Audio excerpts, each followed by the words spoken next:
Yeah, you're not starting Camp Mariah or anything like that. I guess if I had saved the life of a white man, she would have called.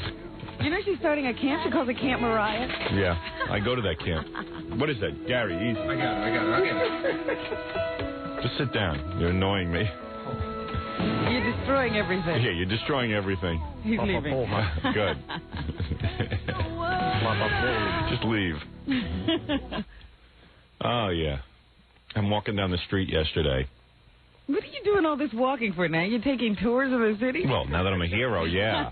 I'm safe wherever I go. Oh, boy. I'm walking down the street. There's two, no, I was just getting out of my car and walking into a building. Okay. Two Spanish guys came up to me. Howard, you saved our man. You saved our man. Thank you. Did you see Geraldo yesterday? Yeah. Did I bring that in? Oh, jeez. I thought hold on. I might have spaced out. I thought I put it in my bag. Yeah, I got it. Yeah, this should be... Yeah, here's Geraldo. Yeah, because I just accidentally stumbled onto it. Hey, Baldy. Who's that, Scott? Who else do you know that... Well, he wears a hat all the time, so Oh. I don't think of him that way. Hey, Hattie. You called? Yeah, take this Geraldo and, right at the beginning of the Geraldo show, he speaks to, Helen Trimble. Okay. She handled herself beautifully. I want to play that for my audience. She coached well. Yeah, she really knows what she's doing. She takes no credit, keeps giving me all the credit.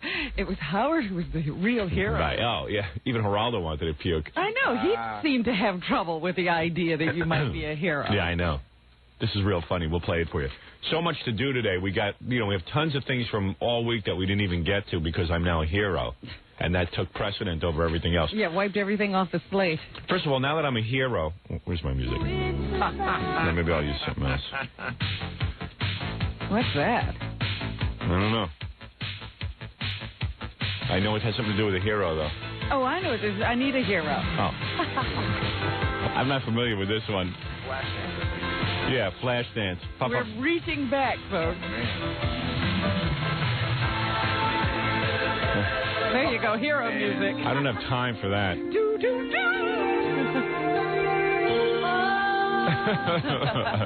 But anyway, I need constant hero music behind me. This is my life is one big soundtrack. You hear this every time you do it. Beautiful voice. That. Yeah, shame she's not singing something worthwhile. Shame she's not wearing a mask. Oh, you're not looking at her. I think I'm going back to Mariah. Holy Oh, cow. I can't believe it. I swear to you. You're not stopping. No. Oh. All these songs from Flashdance had this self-importance, like there was important urgency. Like we have to rush the music to get to this important. But listen how important everything sounds. You happy? Do they just speed up the music? How could anybody play that fast? That's computers. Is it? It's like a drummer on speed. Look at the piano guys. Their hands are burning up. Yeah, I mean, do you think the piano's on computer too? I think they must have had humans record this and then they speeded it up. Oh, God. How do you... Let me see if I can dance to that.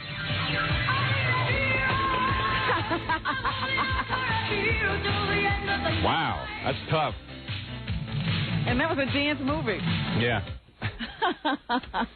Oh, forget the musical background. So, Gary, bring in the El Dario. I know we got it yesterday. Yeah, 2 seconds. You got it? Where is it? Who has it? Vic was copying it. Was copying it? Yeah, I just want to show it to the camera. Go get it. Oh, okay. Oh, you mean Vic has to make a copy before you bring it in? No. I didn't know where it was. Oh. I was looking for it. I realized he made a copy. Gary out there running his office. Running it like a madman. Never knowing where anything is. Where's the El Dario? Oh, here it is. Thank you. Oh, it looks like a nice... You know what? I thought El Dario would be like one of those things that somebody printed on their computer. Here it is. Radio Salvacion. Radio Salvacion. Oh, your Spanish is incredible. Well, I flunked Spanish in high school. Mrs. Ginsburg was my teacher. Radio Salvacion. Radio Salvacion. Big picture of me holding up an artist sketch of the guy going over the bridge. Let me see. I can't see. It says, Howard Stern, el controversial locutor, convenience a un suicidio, and Vivio en Directo. Ooh, sounds very important what you did. In Vivio e Directo. Luckily, I'm versed in Spanish, so it's Howard Stern, the controversial talker, convinced the suicide to live? I don't know. In Vivio en Directo. In Directo. That doesn't sound very good. Well, indirectly, I saved him. Ah, that's what I'm saying. You directed. Look at it. And here's the big headline. This is the one. Howard Stern salva un Hispano. Howard Stern saves a Spanish man. El Locutor. That's what they call me in Spanish. El Locutor. That's your title. El Locutor. Look at that. They keep calling me that. I'm calling you that. El Locutor. El Locutor. That is my name. Tell me El Locutor. See?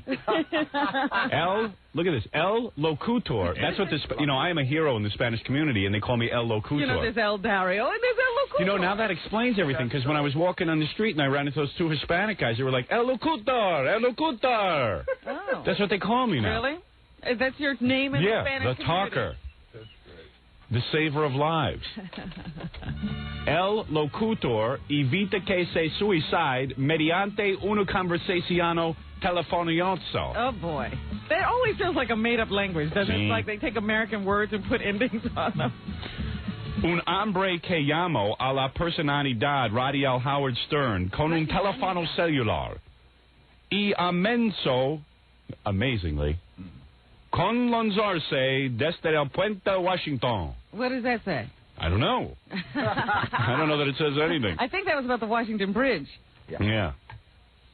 Something about that. But anyway, I was on the front page of El Diario because, don't forget, this is a big story. I saved the Hispanic man. Right. This is I really thought it was going to be a cheesy paper. That's nice newsprint.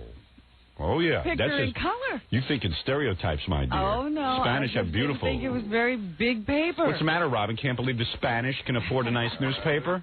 Is that what you're saying? I think they ought to spend their money somewhere else. Why don't you just call them Spics?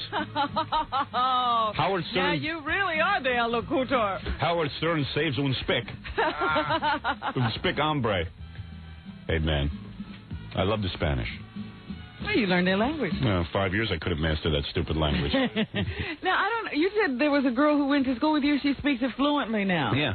Yeah, she was in my class in Spanish. And same deal. The same teacher. Speaks fluently. American girl, regular white girl. Yeah. Never knew any Spanish growing up. Took it in high school. Is fluent. She sat right next to me in school. And none of it sunk in with you. Right. What is it, El Locutor? Is assistente? Assistente? Lieutenant Bleeker called yesterday. Yeah. You remember him? Lieutenant Bleeker, of course, one of the police officers on the scene of the man's life that I saved. That's right, from the Port Authority, Robin. And he wanted an important point to be made that you know. That remember that report by Doug Johnson on Channel 7 where he said the police were upset? Yeah. He said a few of the police spoke to him only in the best terms of you. Right. And he has no idea where he got that. I know where he got it from. Because none of the police are jealous. They all love you. No, Doug Johnson made that up because Penny Crone at the press conference brought it up. He thinks Penny's a police officer. Yeah, said, gee, I bet you a lot of people are angry. This is Penny Crone. The police do this every day. Why don't they get big press conferences? Nobody's making a big deal over it. So Doug Johnson goes on ABC because Doug, I don't know, maybe he doesn't hear so good anymore. He doesn't realize Penny Crone's just trying to do controversial television. And he says, well, a lot of police officers are angry that Howard Stern is getting this kind of attention, which was all bull. Yeah. Well, the police that he would have spoken to all said that they don't feel that way. Of course. Doug didn't hear from any police officers that were angry. He just made that up. Yeah. He just got on TV and made it up like so many reporters do. Anything to create some talk. We also got a bunch of... Well, Doug's still upset since he was a morning show host with Judy Licht and they got rid of him. He's doing all right. Yeah. Mellow out, man. You don't have to be so angry, Doug. We didn't do it. Yeah, a lot of people have a lot worse situation. I mean, you got bounced off that morning show, but so what? You're a reporter. A lot of people would give their left arm to be a reporter. I guess he thinks he could be Regis Philbin. Yeah. We also got a lot of faxes. Did you notice how Penny Crone's tone changed after the lieutenant got here? Like she was totally hassling you. Then all of a sudden he got here and it legitimized everything, and then she quieted down a lot. Yeah, well, she was being real annoying. You know what? I'm writing Penny Crone off for a variety of reasons. I don't want Penny at any more press conferences. She's banned. Is that right? Yeah. You might as well just say that you're ending her career then. Yeah. She's just going to have to stand outside the building and do her reports from there. You're not going to tell us why? She knows why. She knows why. Oh, I don't. It's enough that she knows why. She knows exactly why. I asked her to. Well, my agent asked her to do us a favor and lay off something, and she wouldn't. And it was no big deal. It wouldn't have cost her a thing. It wasn't anything that controversial. It just was. She was just being a pain in the ass. And you know what? I've done her enough favors, and I've been very nice to her. So just screw her. All right. I've had it with her, with Penny Crone. It's enough building her career. Now it's time to ignore her. Yeah, concentrate on someone else. Yeah. It's obnoxious. She always used to be fun. I'll miss her. Yeah, but we'll have to have fun with someone else. All right. If I hadn't been so busy with her, I might have noticed that Vic Miles was here. I would have talked to him. I didn't know if you knew that he was staying way in the back. I saw him. He never asked the question. I saw surprised. I thought we'd get around to talking to him when he asked the question, but he wouldn't. Yeah. Hey, I got to compliment, we got to take a break, but I got to compliment our television show and the people who work on it, because I watched yesterday, excuse my voice, but I watched yesterday the reenactment.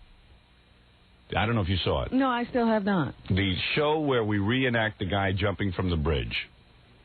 Hats off. One of the funniest things I've ever seen. Honest to God. They got, first of all, great acting from John Sanchez. Yes, he's an actor, not a singer. He's fabulous. Somebody ought to tell him. John Sanchez, who played the Puerto Rican jumper so well, and he was in a big yellow hat with a feather in it and purple clothing. Wow. And he looked so Hispanic. I mean, they talk about a stereotype. John Sanchez. All he didn't have was fuzzy balls. And he was great. And when the woman who portrayed Helen Trimble grabbing John Sanchez's leg and holding on to it, fantastic job. I don't know if that's what really happened, where she actually grabbed his leg, but wow, was that funny. And the guys who played the cops, and my hat's off to Scott Einziger, who did the shot of the helicopter going overhead. We used a plastic helicopter, a little toy plastic helicopter. It's a screen.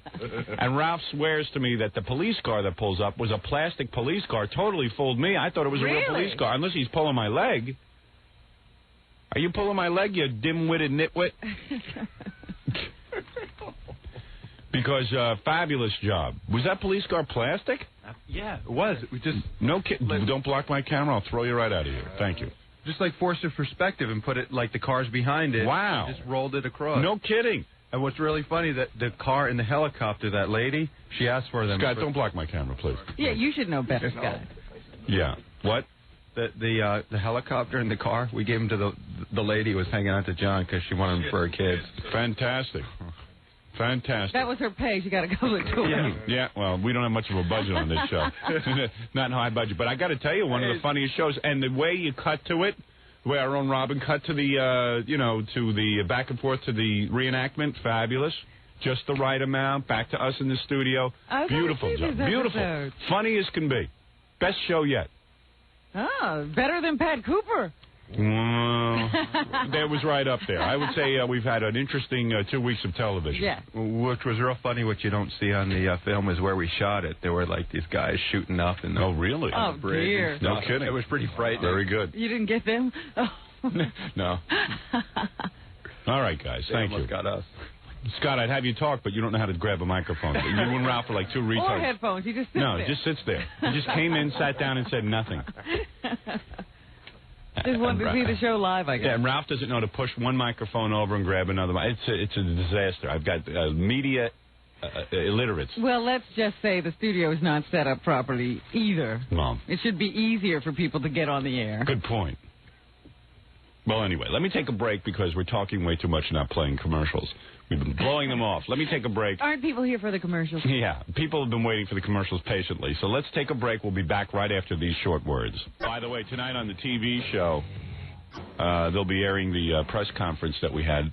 You know, I'm thinking of replaying the press conference today on our show if we have time, because I thought we didn't get to very much yesterday. We were trying to, but I surely would love to hear. By the way, on our TV show tonight at 11 p.m., everyone's been calling saying, when is it going to air? When the three midgets came in with their full-size girlfriends. Oh, that hasn't been on yet. Yeah, so that's, spend a couple of minutes with us, spend 30 minutes with the midgets and their full-size girlfriends tonight on our TV show. As part of our holiday. Yeah, that's leading into the holidays to show that anything can happen. It's pretty wild. It's pretty wild, and what's so wild about it is that it was no setup. I mean, these little tiny midgets with their full-size girlfriends. It was amazing. I mean, when he They made out. Was describing how he took her on a train. Yeah. I thought I'd faint. Yeah. Because this little guy Marty is no taller than 3'5", I'd say. He and the whole swaggers. time he's describing it, he's sitting on her lap. Yeah, and he swaggers in. He swaggers like he's 6'5". Yeah, he's got a great attitude. It's really kind of fun. So what were you telling me? Gary started getting me something, telling me something that irritates me during the commercial. But I said, if you're going to irritate me, at least do it on the air. Oh. That's his job? He reports to me when disc jockeys are ripping me off, which is okay. I tell him to do it because I want to hear everything. Yeah. He's my eyes and ears. You know, now that I moved out of the city and I drive a lot, I listen to a lot more radio. And you flip around on the buttons, and there are these guys that are on in the afternoon on PLJ. Yeah. And they do a lot of talk. They play a lot of music, but they do like phony phone calls that are really bad and a lot of stuff. But yesterday they did something that is such a thing that you developed before you got into radio. Nobody talked to the peripheral characters around the disc jockeys. Nobody put their engineers on the air. Right. Nobody talked to their producers. No, you never heard this. It used to drive me crazy. As a kid growing up, I used to say if I ever got on the radio, I would open it up. I would like to know who is in the room when these disc jockeys are talking. But no one ever did it. I remember when I got to NBC, the great Imus. I mean, you listen to his show now, it's a clone of our show, but, I mean, he wouldn't even talk to Charles the news guy. Right. I mean, he wouldn't talk to anybody. I mean, it was like, well, what was going on? Like, why are you if you're so wild, why are you afraid to talk?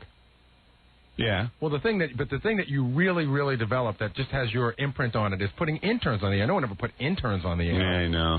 So yesterday they had their interns in there, and it was just almost like... Well, they all listen to my show. It was like a replica, a repeat of something you would do with Gorilla. You know, it was like the kid had a name, he had a funny name, and he went to go get his car fixed, and he dropped the name of the show so he'd get it quicker, and they yelled at him, stop using it. I mean, it was just like one of your conversations. I know, and it's weird. When I can't listen to radio anymore because when I hear someone doing me, it makes me nuts. I didn't know they were doing it right here. Yeah. It's not even safe to listen to the radio here. It makes me crazy. Because I go, because first of all, they all end up doing it bad, and I sit there and I listen to it, and I go, is that what I sound like when I do this stuff? And then I get disappointed in my own material. Well, you know what they do also that just makes me insane? They do the whole ratings rap that you do. They either brag or complain about the ratings and explain the ratings and, hey, we're really number one, and they get the Arbitron numbers and try to explain them to the audience. No one used to talk about ratings on the air before. I know. It's just weird that...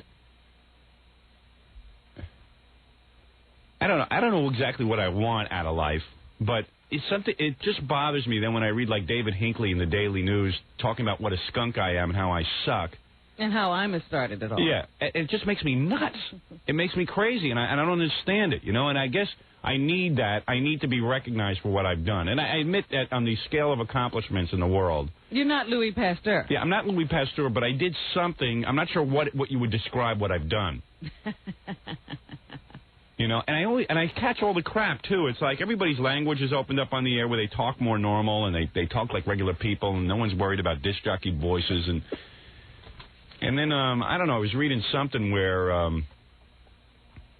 some listener complained to the FCC about me in Buffalo, of all places, which it probably wasn't even a listener. It was probably just one of our competing radio stations getting upset because our ratings are through the roof there.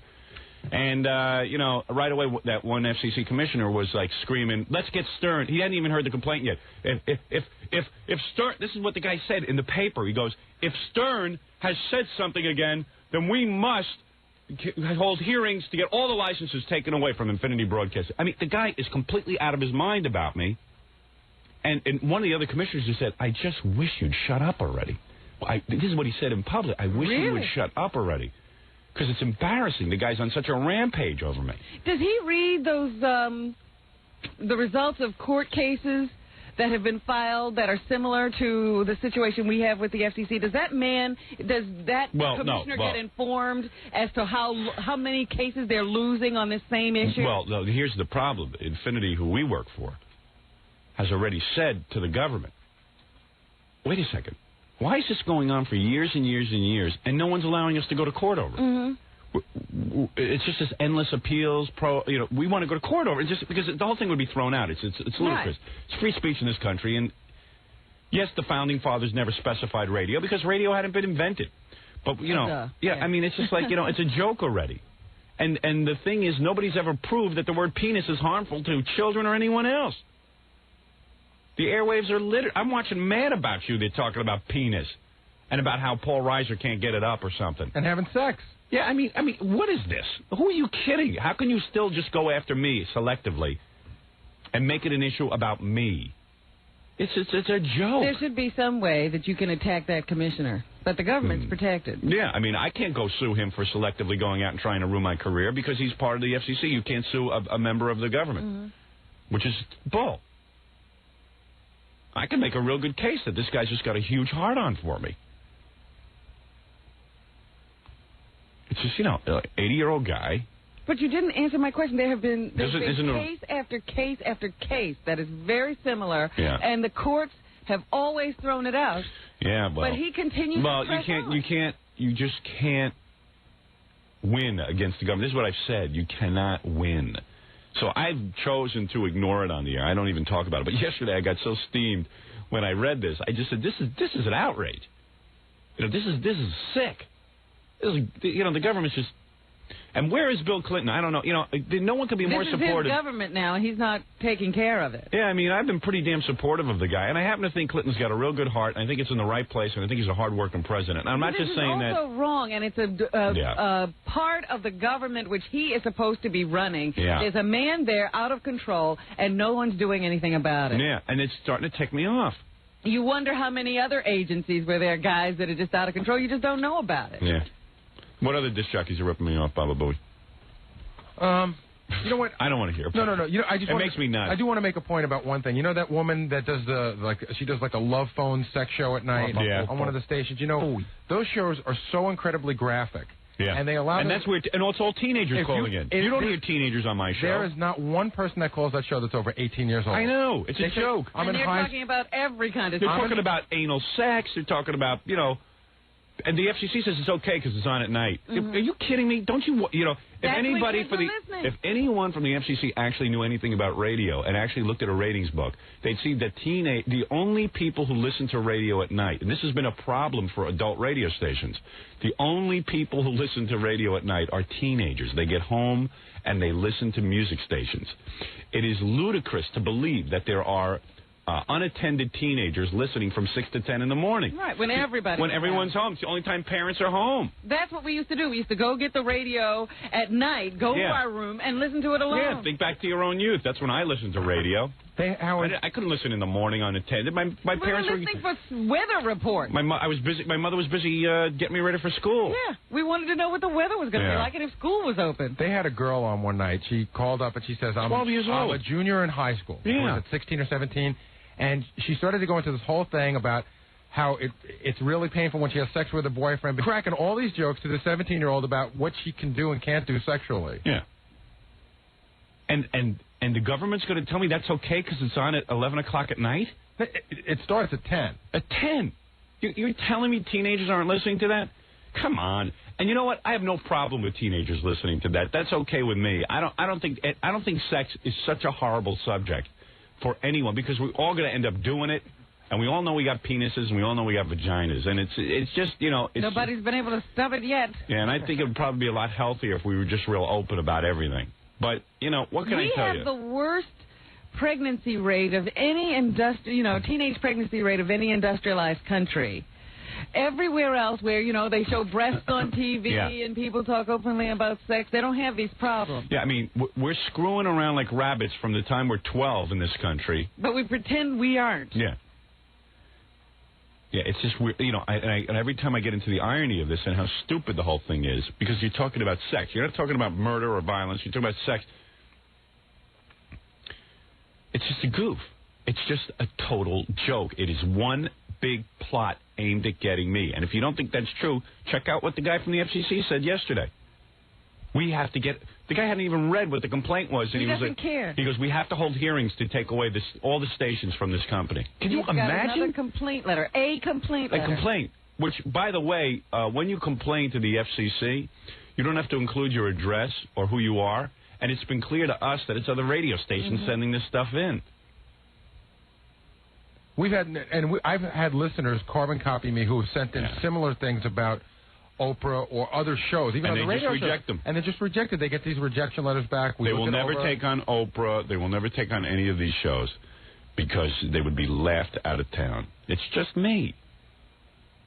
Ugh. And the other FCC guys are saying, I wish this guy would just shut up already. It's laughable. I'm not kissing your ass, but seriously, if you weren't as talented as you are, they probably would have driven you out already. Well, you know what I mean? Yeah, thank you for the compliment, but the point is that if I wasn't as good as a diplomat as I am around here and other places I've worked, I would be out. A different person would have left the business already, or kowtowed to them. Yeah. Made the mistake that would have gotten him into played right into their hands. Yeah, well, I've been trying to play it right, but I'm really just fed up with President Bill Clinton. I mean, I'm such a supporter of this guy on the air, and there's no other radio host, That's the thing. I see these other radio shows who will have politicians on. None of these guys take a position. Either they're staunch Republicans, they support Republicans all the way. Mm-hmm. You don't even have to ask. Yeah. Quite frankly, I see all this Newt Gingrich bashing. I'm not anti-Newt Gingrich. I got to tell you something. Some of the things this guy is saying is right on the money. He's saying things that people have been saying for years. He's not saying anything so horrible. That whole thing about orphanages, that's not wrong. What do you think boarding schools are? Exactly. People act like orphanage is a bad thing. If you got a welfare mother. Now, let me tell you something. There's some women who are professional mothers. Listen to this. If you got a welfare mother, she has one baby. All right? And she can't afford that baby. We've said, okay, well, this is what he's proposing. All right, so we'll help you out. You screwed up. It's pretty compassionate, if you ask me. But if you go ahead and have a second and a third baby, and you know the score already, it's obvious that you're just having these babies to get welfare checks. And you're too stupid to have children. We want to take these children and give them a life where they'll grow up in an orphanage, because, quite frankly, an orphanage would be better than what the hell you're offering. Because all you're doing is getting paid to have kids. These kids aren't going to have any future. I saw some guys standing around, some Democrats standing around a podium yesterday on C-SPAN or something like that, and they were saying these orphanage proposals are anti-family. I said to myself, you ought to go see where these kids are. Places and tell me those are family. Yeah, anti-family. Anti-family. It's so stupid. Yeah. It's all political. Yeah. So, when Newt Gingrich isn't the best at promoting his own programs, because then he says, well, go watch the movie, the Andy Hardy movie, Boys Town. That's a dopey statement. I would go live in Boys Town at this point. It was idyllic. I would have loved to have been away at school all the time. You're not kidding. You say orphanage, people think you're talking about some house where you take children and beat them. I said, have you ever heard of a boarding school? Rich people send their children away to school all the time. I'd rather take the big deal? all that money, take it away from these welfare moms. And they're talking about... and put it toward these schools. The $30,000 it would take. They're saying it's much more cost-effective to have these children in private homes with these quote-unquote mothers. Yeah. Well, look, either you spend the $30,000 early or you spend the $30,000 a year late, because we've got so many people winding up in jail. Yeah. So look, I'm Newt Gingrich and what he's saying is not bad. It's not bad. I don't know that he wrote it, but he's saying it. Right. He's saying it. It's not awful. There's a lot of good energy there. The thing that disturbs me about the guy is that he gets into that morality rap, and he's the last guy to tell anyone about morality. He's got a serious problem with that. But the point is that he's not saying something awful. He's not a Hitler like the media is painting him to be. And a lot of his programs are really making sense. And someone better do something, because the spending and everything is out of control. So, I don't know. It just seems to me that most of these radio shows are dudes who get on and either take one position or the other and don't get off it. They can't accept a Democrat. They can only accept a Republican. I've never been that way. I've supported candidates when they're way down 20% in the polls. I'm willing to commit. I'm willing to get behind a candidate if I think he's the right guy or woman. You're not afraid to go down in defeat? No. And I think we've influenced enough elections now to prove that we can actually get people in office. But where's the payback? Nothing. Yeah, we get nothing. Where's Clinton, man? Clinton can choose to ignore the fact that I was on the radio in about 20 major cities getting him votes. And that he's going to come up for election again. Yeah, so do something behind the scenes. I don't need you to take credit for it. Just do something about it. Get him off my ass. Or even make a big deal and get in the paper. Just make it quiet and go away. Do it however you want to do it. Whatever's politically expedient. You do favors all the time for people. Don't tell. That's how politics is played. Get rid of this nuisance.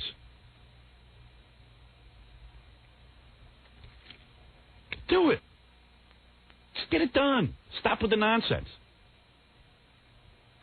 Can't get it done. Can't get it done. They gotta press on with this stupid agenda when there's all kinds of problems. When I can't even get the E channel full time, look into that. Why I can't get the full array of cable channels when I'm paying for them. That's what the FCC should be monitoring. Of course. But in the meantime, I think they're sort of helping cable companies jack up prices. Yeah. Instead, you got some guy shooting his mouth off. Say, hey, maybe we ought to do a psychiatric evaluation on the guy. That they don't do. Maybe maybe at some point at 80 years old, you get a little over the hill. Or a little out of touch. Yeah, if a guy starts making wacko statements where, hey, I got to see that, we got to take away licenses. I mean, And if a guy seems to be preoccupied solely with one person in the entire country, yes, you got to know there's something wrong there. There's a potential that the guy could be feeble. For God's sakes. I'm not saying he's feeble, but there's a potential to say, hey, wait a second. If fellow FCC commissioners got to say to this guy, hey, stop talking already, button your lip. Then somebody look into it. Where's the president? Come on. Let's get with the program. Well, who runs the FCC? How does it work? It's a presidential appointment. The head of the FCC is appointed by Bill Clinton. You tell me. But the point everyone. Well, good. Calm down. Does that person get to do whatever he wants? No.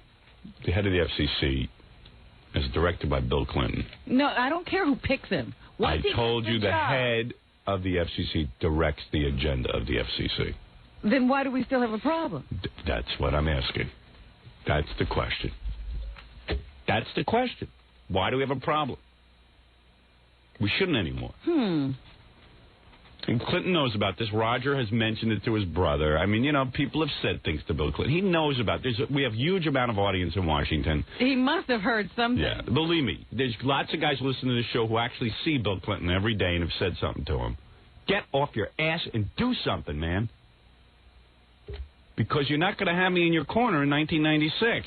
And believe me, you could treat me as a joke. I get people a lot of votes.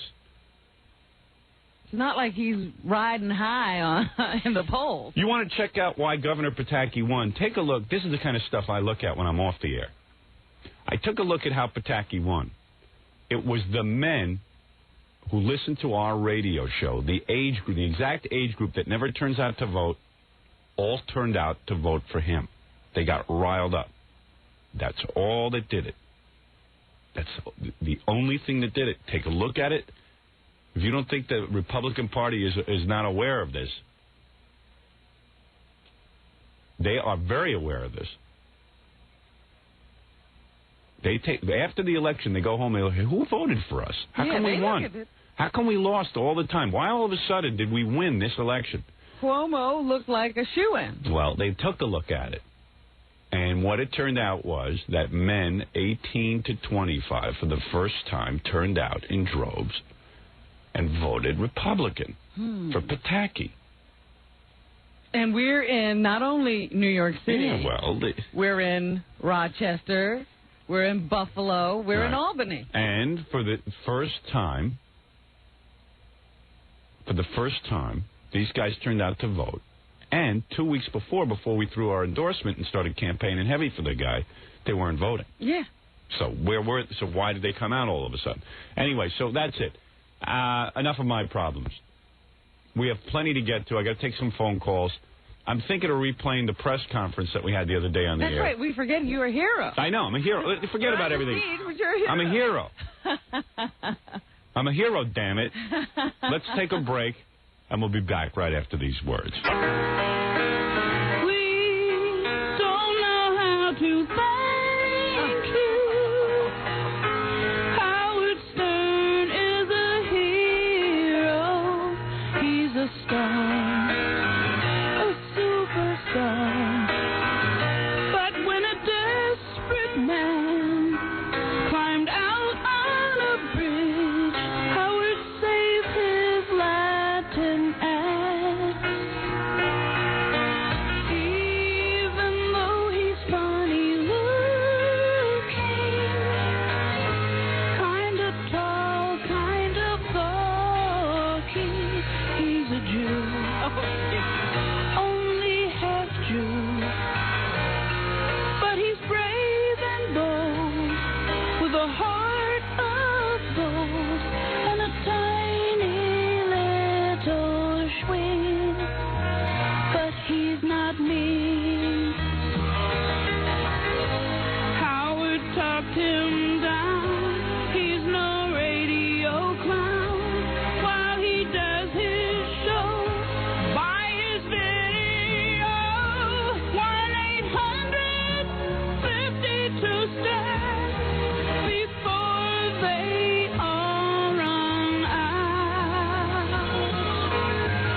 handcuffs now. They got him in handcuffs? Good. Yeah. That's all I was doing. Once again, I kept him on the line until he jumped. You did. I was listening. Yeah, and good. the lady stopped and we got him. Ooh, I'm a hero. Call the newspapers, Gary. 1-800-52-STAR before they all run out. Before they all run out. We don't know how to thank you. Howard Stern is a hero. He's a star, a superstar. When a desperate man climbed on a bridge, Howard saved a Latin ass. A Latin ass. Howard, he saved his Latin ass. Wow, isn't she great? Phoebe Snow. Yeah, Phoebe Snow. Singing about that I'm a hero, She of course. was inspired. Phoebe Snow is amazing. She's a national treasure. She really is. She is great. She is great. Oh, this is Mariah Carey singing about me. All right. Mariah didn't even know that you were going to save this Latin man when she wrote this song. That's right. Phoebe came into the studio, very gracious of her. She came into the studio last night around 5 o'clock Is that right? I didn't know that. and worked with Fred Norris, producer. Well, that's and, wonderful. Who Oh, engineered that, Bill? Mr. Cates. Mr. Cates. Mr. Cates engineered that. Bill Cates. Quite nicely. And Phoebe, thank you. Beautiful. Phoebe overwhelmed by what I had done and just needed to sing about it. You know the funniest part? Sorry? The funniest part of that whole thing is after we got it done, Kathy walked in, Kathy, the secretary. Kathy Tobin. And is she in it. wept when she heard that. Yeah, Kathy was in tears. Weeping. Weeping, literally crying. What, was she tired? Very No. tired. Just wanted to go home? She was so moved by the words and the performance. Maybe psychiatric evaluation for Kathy. Which is in line. I think it's because Phoebe did such a great job. Yeah, it's very moving. And Kathy's very, very sensitive. yeah, very sensitive. She'll cry at the drop of a hat. But no, very moving. I was almost moved to a tear, but I'm heartless. So very beautiful. Phoebe, congratulations once again. I guess when you have the right topic, Phoebe, hit is easy to make. And, of course, you haven't played the Maureen McGovern song again. No, I'm going to play Listen to that. That'll be coming up. Maureen McGovern, great Broadway star, singing about Howard. Many different tribute songs coming out of this spectacular moment where I became a hero. Did you put music or guitar behind Carly Simon? Fred worked on that as well. Oh, Fred, wonderful. musical genius. That'll be debuted here today as well. You're on the air. Hello? You may address me as hero. Yes. Oh, by the way, there's a woman out in our... well, I'll tell you in a minute. Yes, what can I do for you? Who am I speaking to? You're speaking to the hero, Howard Stern. El Locutor. As the Spanish call me, El Locutor. El Locutor. I am? Yes, you are. Well, how come that I'm listening to you on the radio? Because you are stupid. You shouldn't have your radio on. As El Locutor, he must tell you the truth. Yes. As a matter of fact, as a hero, I should have... No, not because you're stupid, because you were confused, that's all. You didn't realize. You shouldn't listen to the radio and be on the phone because there's a delay. Yeah, I have to try to be nicer. Robin? I have to try that I'm nicer. Even when someone's stupid, I'm going to try and be gracious. All right, okay. go ahead. Sorry. Watch me turn over a new leaf. Wait, All right, watch this.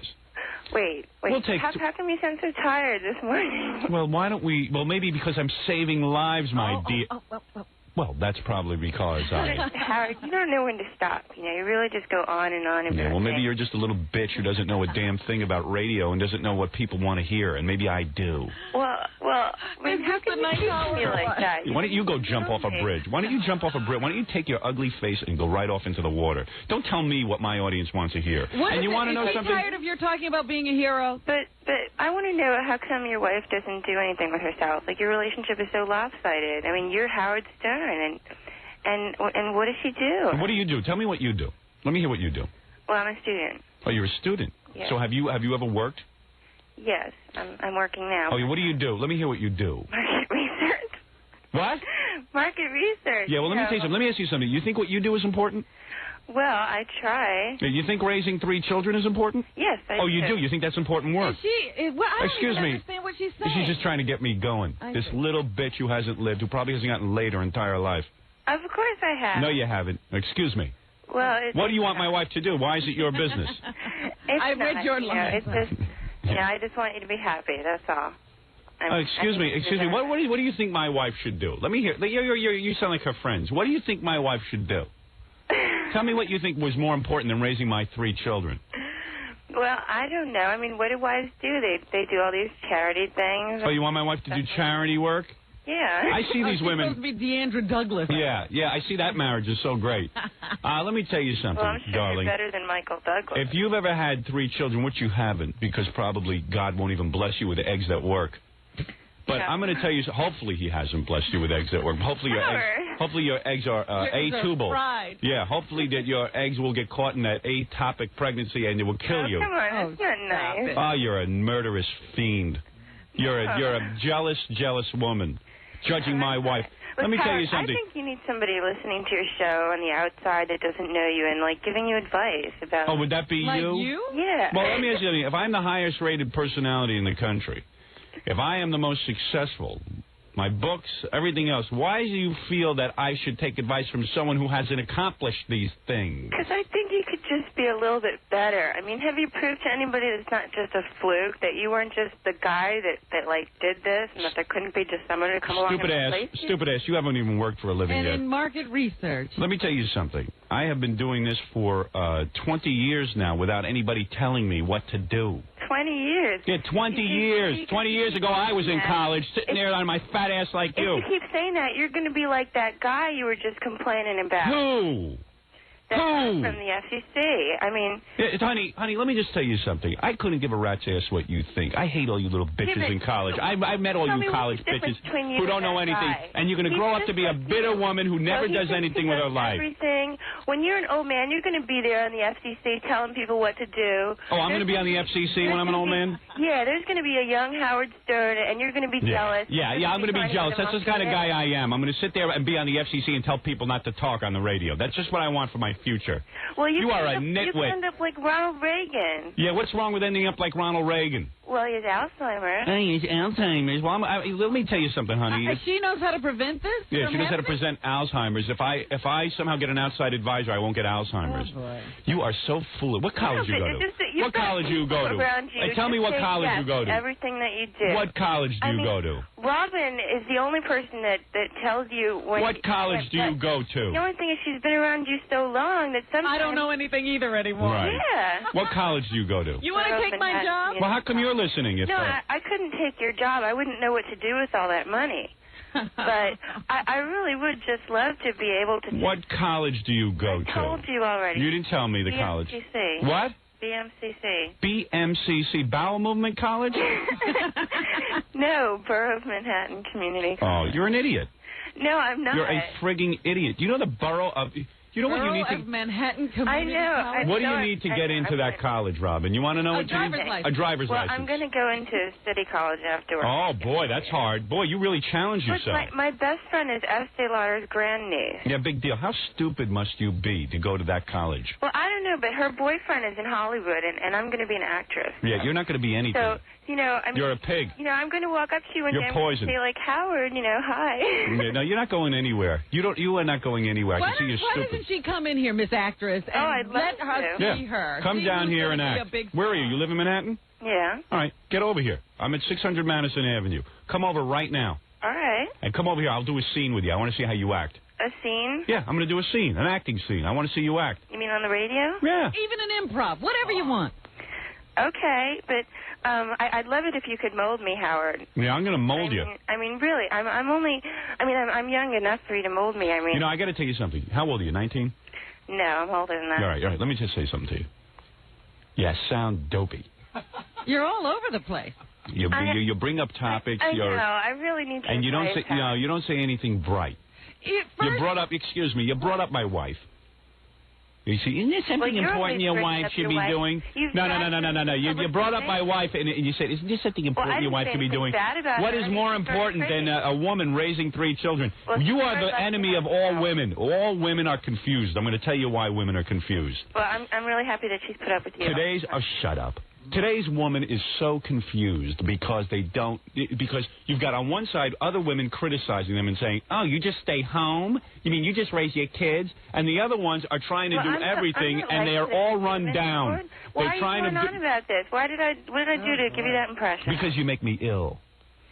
Oh, God, you're just PMSing, that's all. No, I don't have that PMSing. She started out telling you didn't know anything, and now she's telling you mold me. Yeah, she's a nitwit. No, the thing is that I know a lot about other people, but when it comes to myself, I need a little guidance. Yeah, you're like most people. You're an expert on everything except yourself, and you can't even propel yourself out of BMCC. Oh, well, I just got there. So come down here. I want to meet you. I want to meet you. Okay, Howard, but like I said, I really need to be molded. I mean, I'm going to mold you when you get down here. I'm going to mold you. That I'm Spanish. I'm Cuban. Yeah, good. And so, I'm familiar with Cubans. I look a little younger than I am, and I'll look this way for a long time. So, with your help, I could probably be a better person. Yeah. And, there's not that many. All right, I'll put you on hold, you annoying Cuban. I'll put you on hold, and I will speak with you. Howard. Yeah. Thank you, Commissioner. Yeah. Now she's sucking up to me. I tell you, a complete reversal. Yeah, because once I say come down here, right away, then she's going to have to deal with you face to face. She'll melt like butter. Gary, pick her up on the phone and instruct her on how to get down here, because she doesn't sound too bright. She wants to be an actress. She's going to be a big star, but she doesn't want money. Right. Very strange. This is my audience, filled with twits. I got to take a break. And when we come back... Have you ever had your IQ tested? Yes. And what is it? It's very low. No, I can't believe it. Very low. Well, then what was hers? Lower than mine. I'm almost a retard. No, I have not had my IQ tested. It must be very, very high. I don't know what. I really can't tell anymore. I listen to these people on the phone, and I wonder what's going on. I think I had an IQ test once, and they told me I was a little below average, honestly. But I don't believe it. I don't think I was tested properly. Where were you tested? I was tested in Virginia. I came to be tested in Virginia, believe it or not, by a bunch of yahoos. What happened was what is it? How the hell did she get into college? I don't know. I said, can you get down here? And she said, yeah. She goes, does Howard want me on the air? And I said, yeah. And she goes, oh, I don't know if I could do that. I go, you just were on the air. She goes, I was? Oh, boy. I didn't hear myself. I go, you were just on the air with Howard for 10 minutes. She's an idiot. I want to see what an idiot looks like. Well, she'll be here in an hour. Good. If she can find the studio. Is that other woman out there? Yeah. Who is this? I don't. She just came down here, some woman. I got to take a break, but there's a woman out there who... Unusual gift. Right. She has an unusual gift. She's also an adult entertainer. She also brought a bag of clothing to change into, do different outfits for you. She just came down here, and she told Gary out in the hall that she can write my name using her private parts. Which she's already done for us. I've never seen that. No, she did, which she demonstrated for me. I had to make sure that, Gary it was on a level, so she just demonstrated it for the E-camera. Yeah, well, I don't know that they can show that on TV. I don't either. But I would like to see that. I would like to see her do it. Can she really do it good? Can you read it? It's absolutely. Is it legible? I mean, it's not, calligraphy. It's legible? Yeah, absolutely. Because if it's not legible, I don't want to... No, it is. She was explaining to me while she was doing it how the O is the hardest part. All right, well, I'd like to see that. I'll give her 5 minutes. Yeah. There are many things people come down here to do that I say, I wonder how they got proficient at it. Yeah. But this, I guess, is the worst of all. Yeah. I asked her how. How did you Well, let me talk to her. Okay, we'll be back right after these words. If you're feeling weird and crazy and you're strung out on a bridge and you feel like your life is about to snap, Howard Stern could save you. Just call him on the phone. And no, it doesn't matter if you're black or white. But you just call Howard Stern on your own cellular phone. Don't go jumping off the Washington Bridge.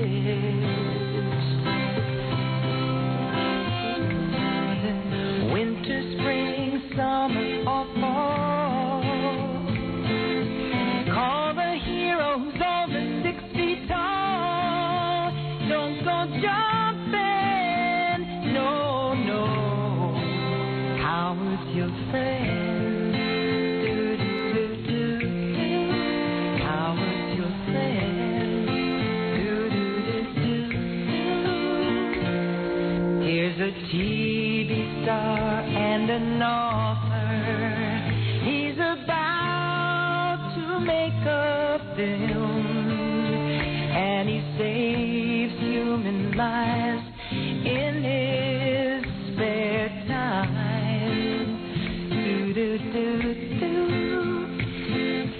Call Howard Stern, and he'll talk you down, no matter how high the bridge.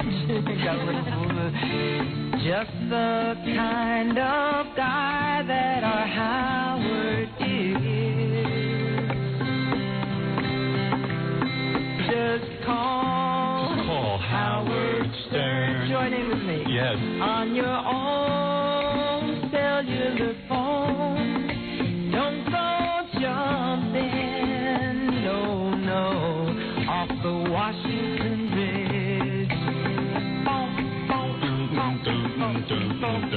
Winter, spring, summer, or fall.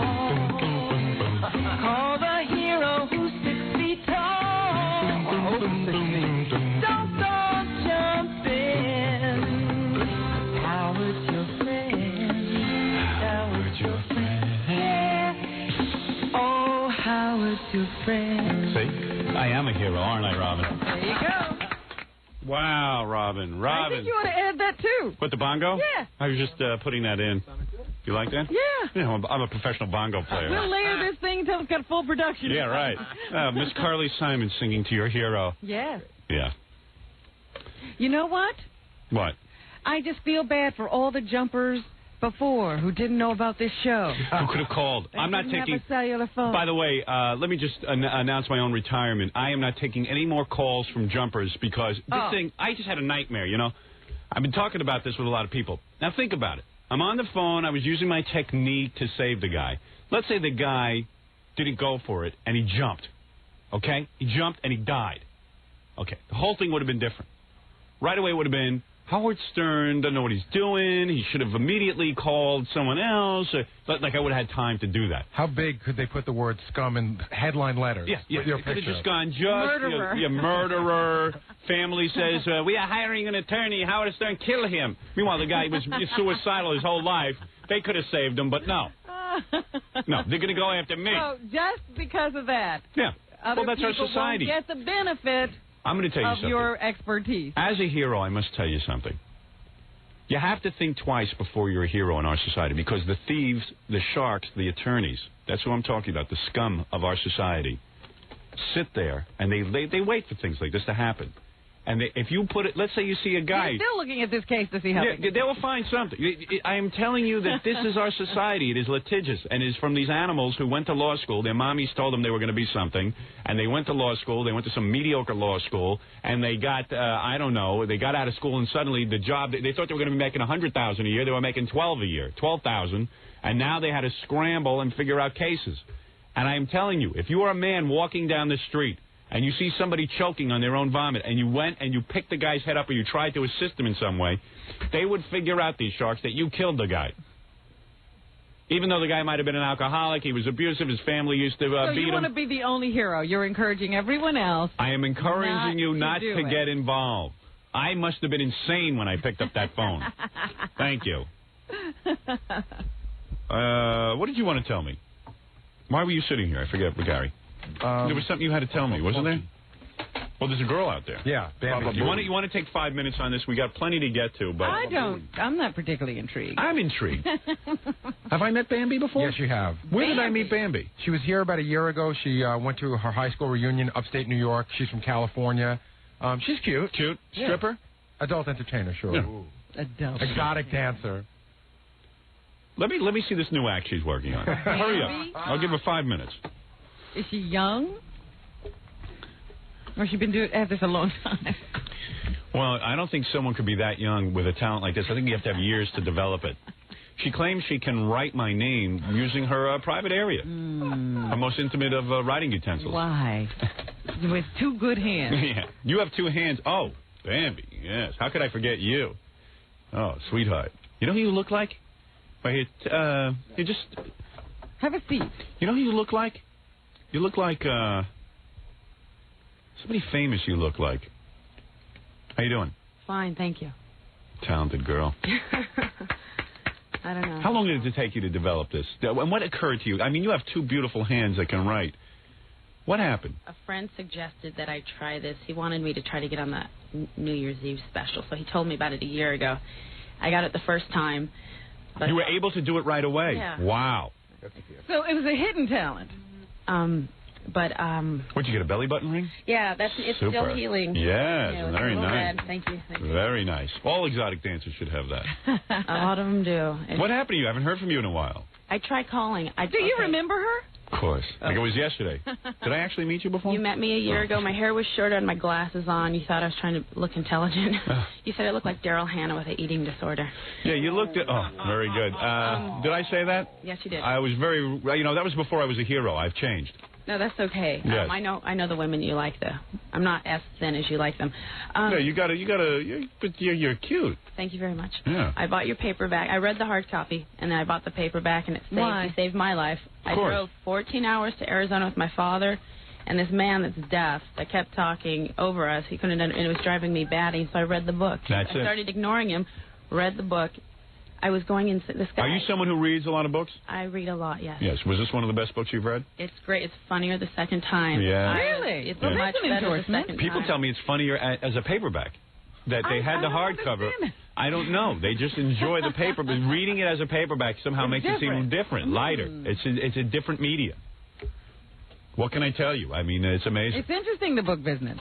Yes, it is. It's foreign to me. When you see a movie on the big screen and when you see it on TV, it's different. You're a doll. Thank you. Good. I bet you we'd have fun, huh? We'd have a lot of fun, especially with oral pleasure. Thank you. The other day you said something about... My wife doesn't like that. Right, and that men probably do it better. Not better than me. And really? I love it. Oh, I love to God, do it. Now, how did you develop this love? How do you love doing that? To know that? My wife hates doing that. Maybe I got to tell you some something. Without getting too graphic here, I must tell you that my wife hates doing it. And I know she does because there's a lot of commotion around it. She doesn't look like a woman who's having a good time while she does it. And she's doing it, and it's almost like, come on already, finish. You know, it's like it's yeah, she doesn't want you laughing very long. You have to ask.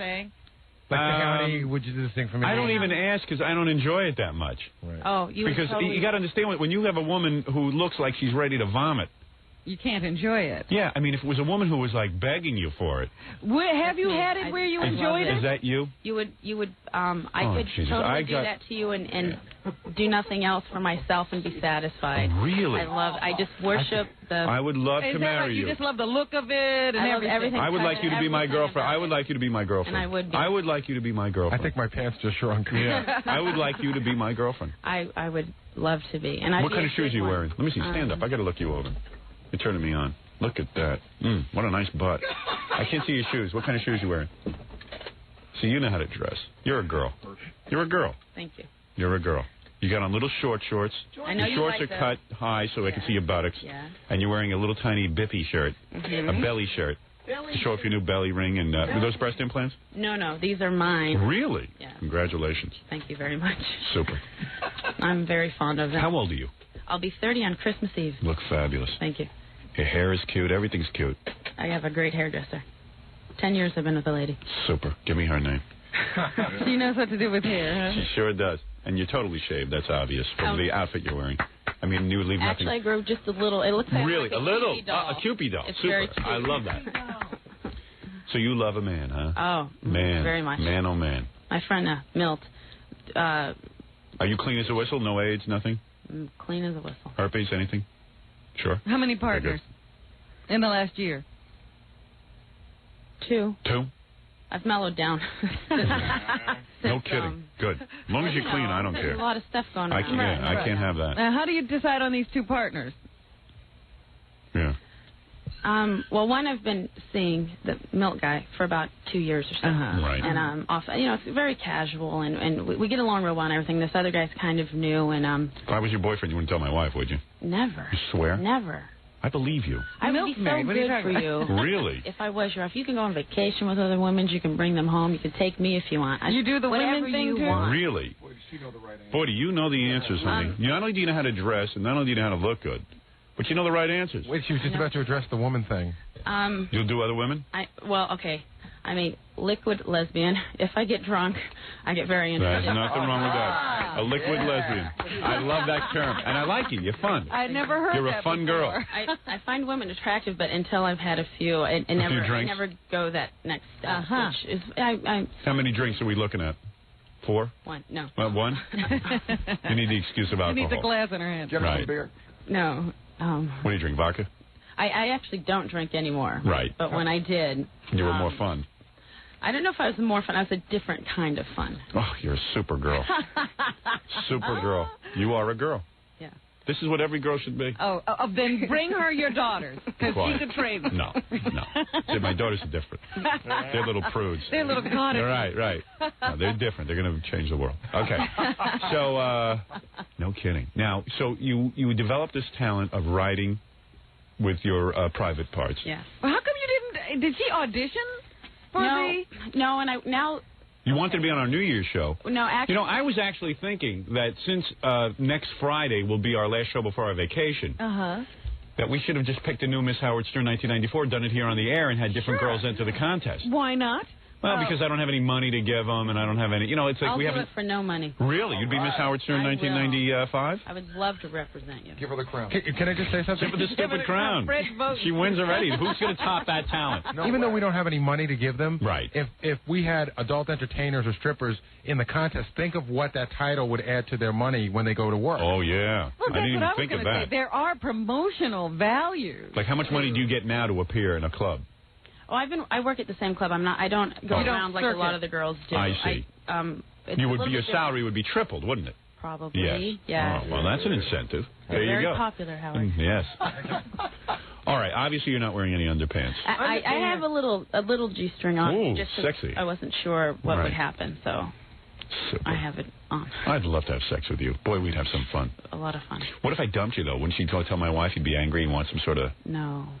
Really? What would I gain? What would I gain? You would just break up a marriage, right? I would ruin her. You would ruin her. You would ruin my relationship with her. But, I mean, what would it get you? Nothing. Nothing at all. I'd lay low for a while. We'd become friends later. Wow. The perfect woman. Perfect. What do you mean she's blowing You're blowing it. Why am I blowing Because you're getting sucked into this whole thing. Of course, it's easy to say now. I'm just asking. That's all. I believe her to be honest. He's going to do something. Be quiet, he's mesmerized. I'm just thinking about it. That's all. I'm weighing my options. Oh, Bambi, a night of pleasure with you. That's all. One night is all I need. What's your real name? Bambi. Come on. Who cares what a real name is? I don't want to know your real name. That'll ruin it. I like Bambi. Yeah, that's your God-given name as far as I'm concerned. Bambi. Whatever your parents named you was wrong. They didn't know you were going to be this. You're a Bambi. A lot of my friends call me that outside of the club. It's pretty much my name. Yeah, I just want to know you as Bambi. Even when we do it, I want to be with Bambi. I don't want to be with, But when you say it, I think of Montel Williams' wife.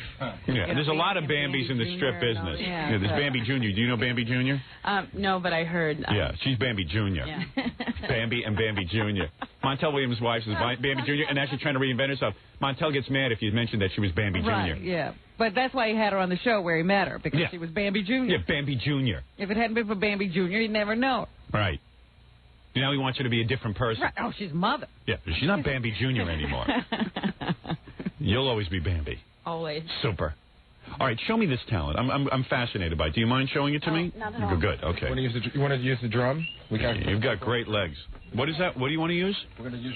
Oh, he's going to prop her up on a drum so she doesn't have to get on the floor. What are you doing, Bubba Booey? I'm helping her get set up. Hold on a second. You need to tell me what.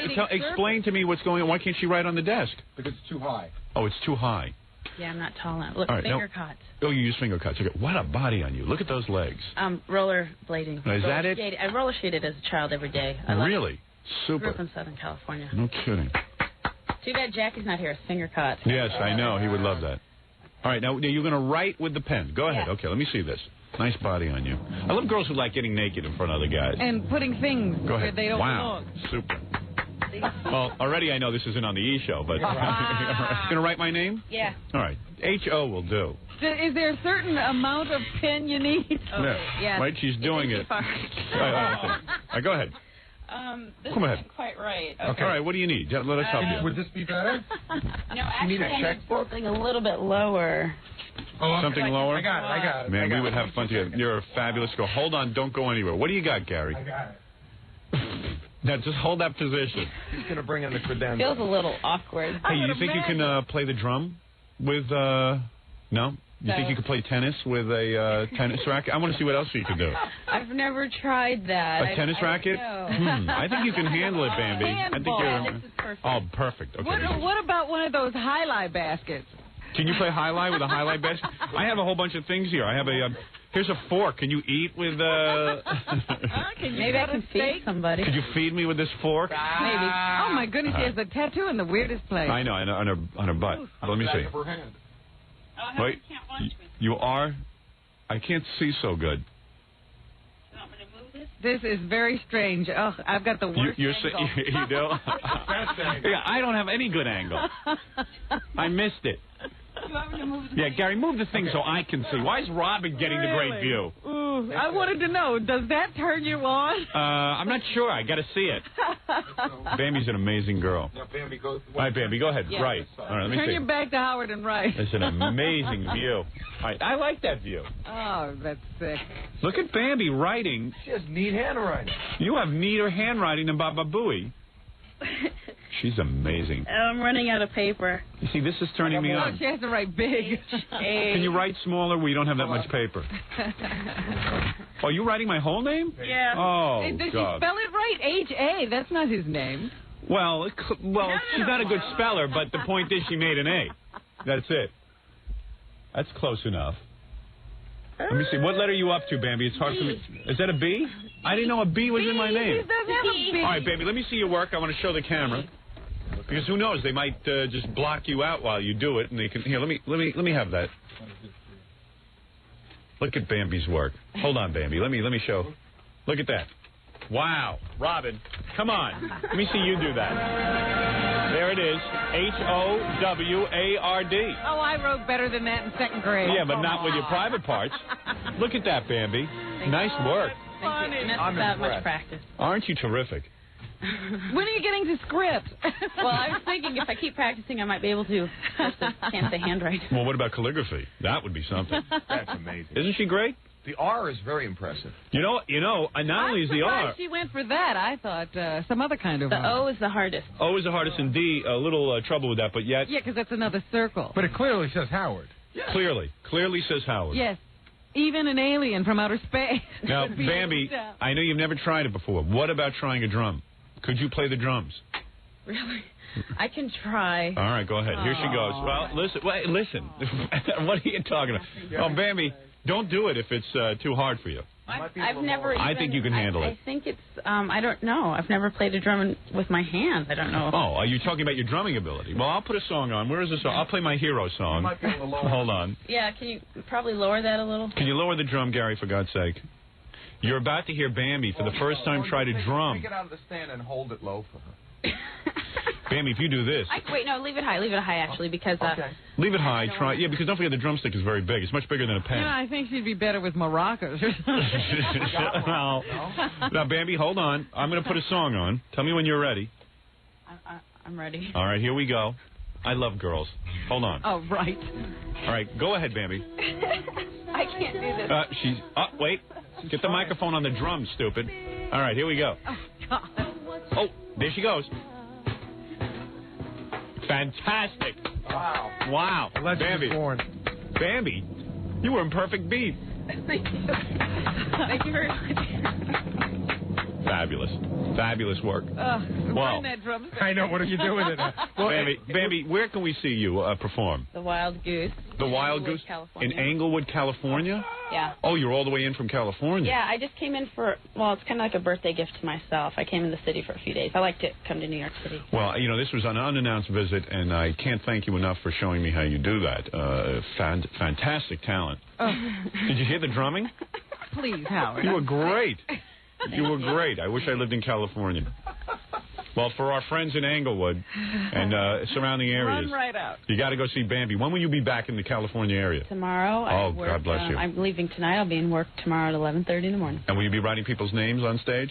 No, it's a topless. It's not. Oh, it's topless, unfortunately. All right. Well, that's a hell of an act. Good for you. You should be very proud of yourself. Thank you. Be a stripper. Robin would have an amazing act. Yep. She thinks of everything. Well, congratulations on your new talent. And Bambi, great to see you again. Thank you very much. And we'll be back right after these words. Have a nice trip back. Yes.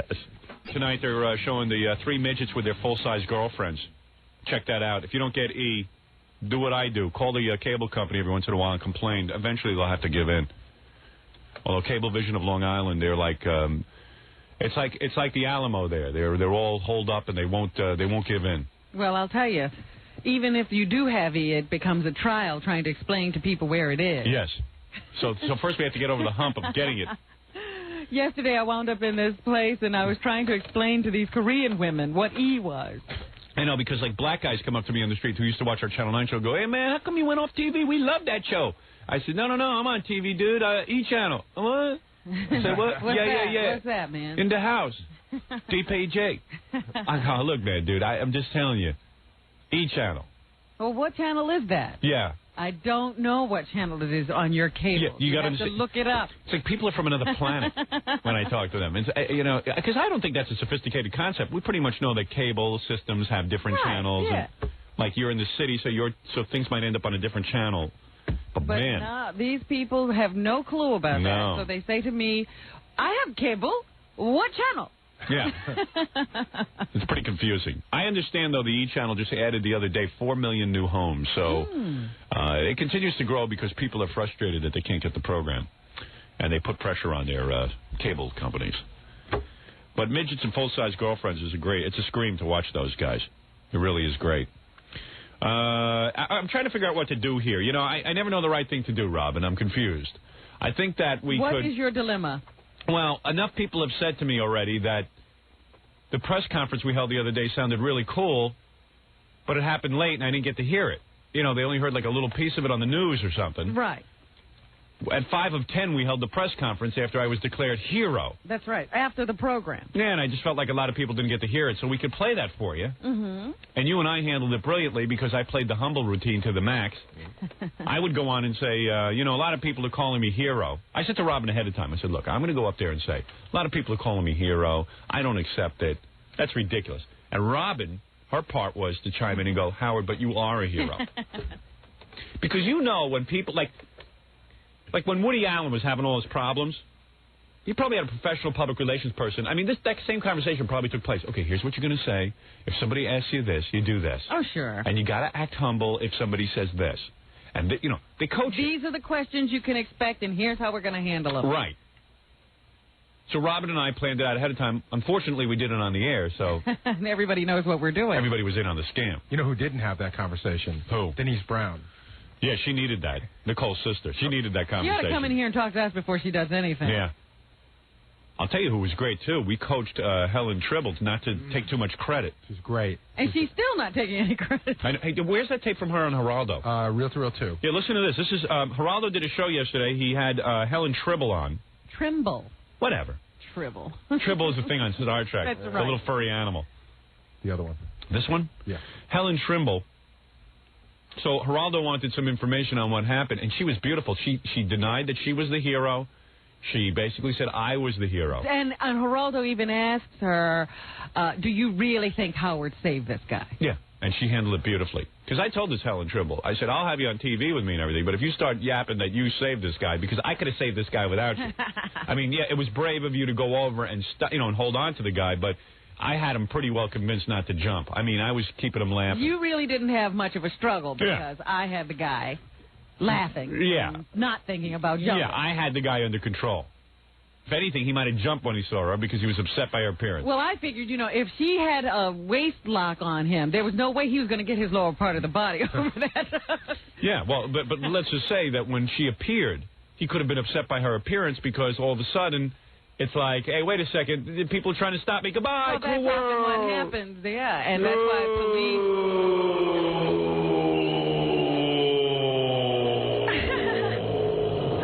far down to the water?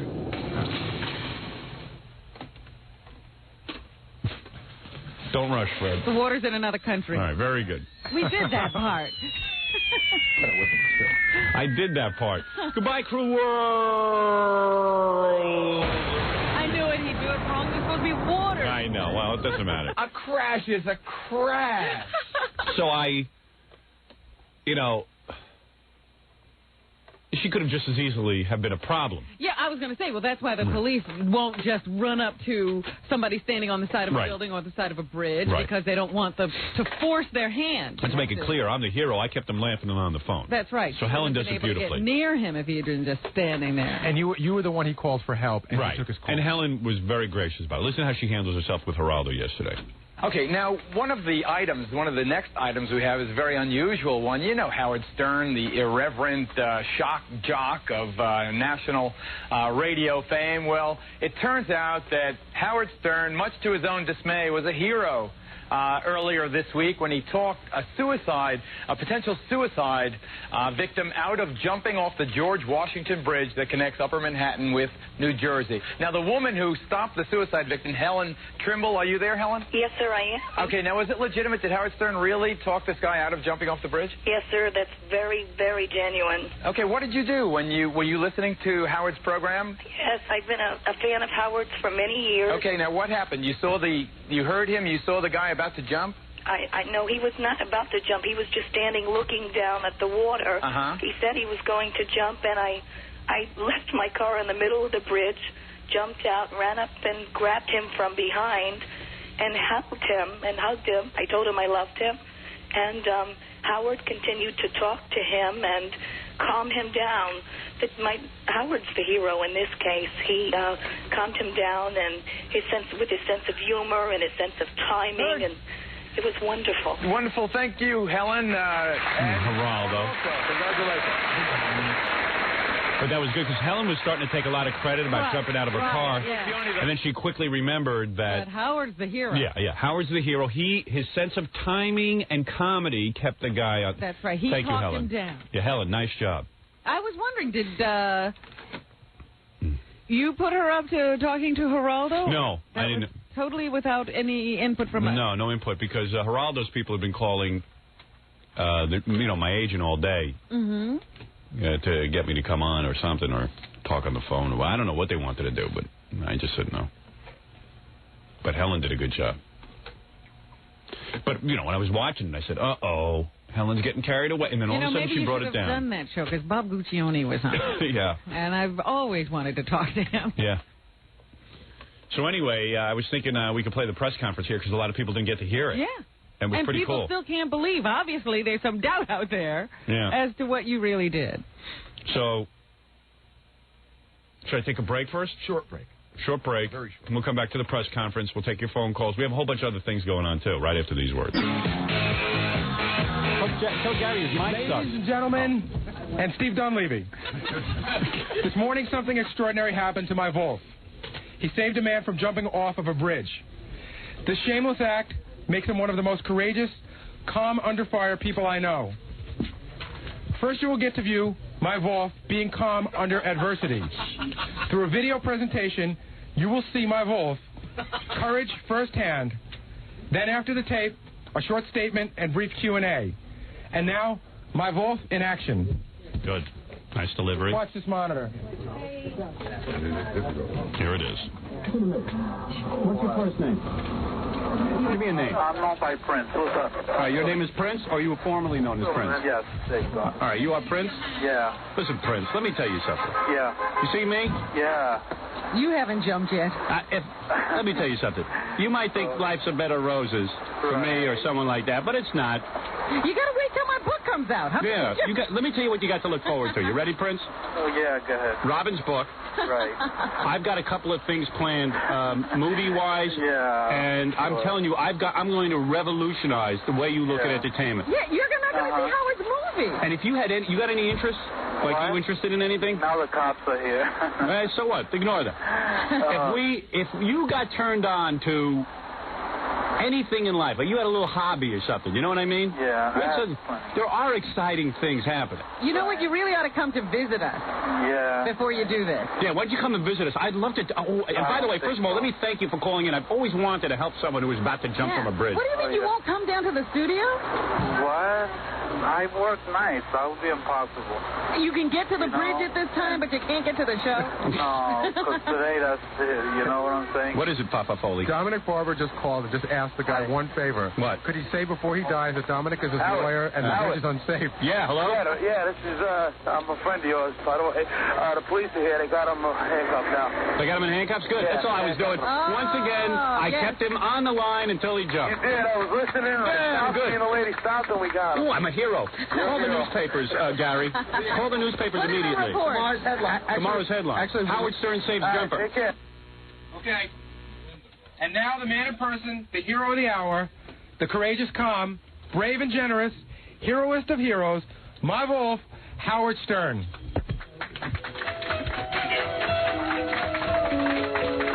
Thank you.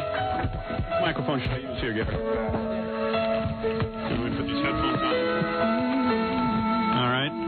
I can't hear anything through my headphones, so I'll just assume that I'm on the air. I want to make a brief statement before I answer any questions. I didn't know what kind of day it would be today. Every day I wake up in the morning, I prepare myself for work, I take a shower. I think every day I'm just coming in to entertain millions of people and make them laugh. But I have to tell you, something happened on my show today that was quite amazing. A man called me. I didn't know what kind of man he was. As the story began to unfold, I found that he was a Spanish gentleman, was down on his luck. He had a job, but he felt despondent. He was married with children. And here, in the spirit of the holidays of Christmas and Hanukkah, I listened to his story. I tried to remain cool and calm through the entire event and keep him on the phone until he could be stopped from killing himself. You know, today I'm reminded of an old Jewish phrase. Baruch atah Adonai Eloheinu melech haolam, asher kiratanu b'mitzvotav v'sivanu l'chagmekner shel Shabbat. And what does that mean? It means if someone can save one's life. No, one life. If someone... Thank you, Robin. If you could save one life, then you have saved the entire world. Ah, be quiet, Penny. Don't rain on my parade. I said no OJ questions and no statements. I'm going to point at you. I must tell you, when I read the book about John F. Kennedy and PT 109, I was quite impressed with Kennedy's bravery. And today I feel like a little bit like John Kennedy. Now I know how a cop feels when he walks into a crack den, or how a fireman feels pulling children from a smoke-filled building. I know how a doctor feels when he saves a gerbil from a gay man's buttocks. Oh, I know more than I've ever known before. And in the past, some of you have accused me of being racist or something like this. But would a racist pluck a Spanish brother, a Spanish New Yorker, from a violent, wet, chilly death? Would a racist rescue a foreign brother from a suicide plunge that would have left his wife and 18 children and 45 relatives homeless? I ask you. I would have saved any New Yorker, whether he be a black man, a white man, a Jewish man, a Christian man. I would even save a Chinese man. Well, maybe not a Chinese man. I don't know. Of course I would. I would save anybody. You've forgotten the Muslims. I would save a Muslim. To my Muslim brothers, I say salam alaikum. Alaikum salam. Some have even had the nerve to call me a hero today, but I must tell you I'm uncomfortable with that term. I am not a hero. Yes, you are, Howard. You saved a man's life. You've got to get used to the idea that you're a hero. I'm not comfortable calling myself a hero, Robin. I did what any human being would do. Not everyone does these kind of things. You're a hero. Well, thank you for saying that. I'm embarrassed to hear it, but if you consider me a hero, fine. But You're a hero to me. Thank you. I extended a helping hand to a person in distress. Yes, I remain calm. Yes, I remain collected. Yes, I took control of the situation. But it was not heroic. By the way, before I open up the floor to questions, You've heard the tape of me saving this man's life. An artist was actually on hand to sketch what went on. This is an actual police artist who was a fan of the show. This is the gentleman calling me from the George Washington Bridge with his cellular phone. As you can see, I'm on the phone talking with him when a woman, and it is this woman named Helen Tribble. Trimble, whatever. Helen came running out of her car and tried to talk the man into coming off the bridge. And then finally, as you can see in this picture, this is the police coming and apprehending the man after I held on to this man and kept him from jumping. I'd like to address Helen right now. Helen, I'm sure there's going to be a lot of questions from the press, but tell us what happened. What happened today, I was listening to your radio station, as I have for many years, and I heard this man talking, saying that he was looking at a police helicopter, and you said you made a plea to your fans, please come, my loyal fans, please come to my rescue. And I was looking on the bridge for a man talking on a cellular phone. He was easy to pick out, and he was standing just as that picture depicted, looking down in the water. And I stopped my car in the middle of the bridge, jumped out, and ran and put a hug on him. I got on the phone and spoke with you, and I held him there until his body, the more, he was so despondent. It was terrifying. I'm still shaking from that. He was shaking, and he was talking to you, and then his face would lighten every once and laugh.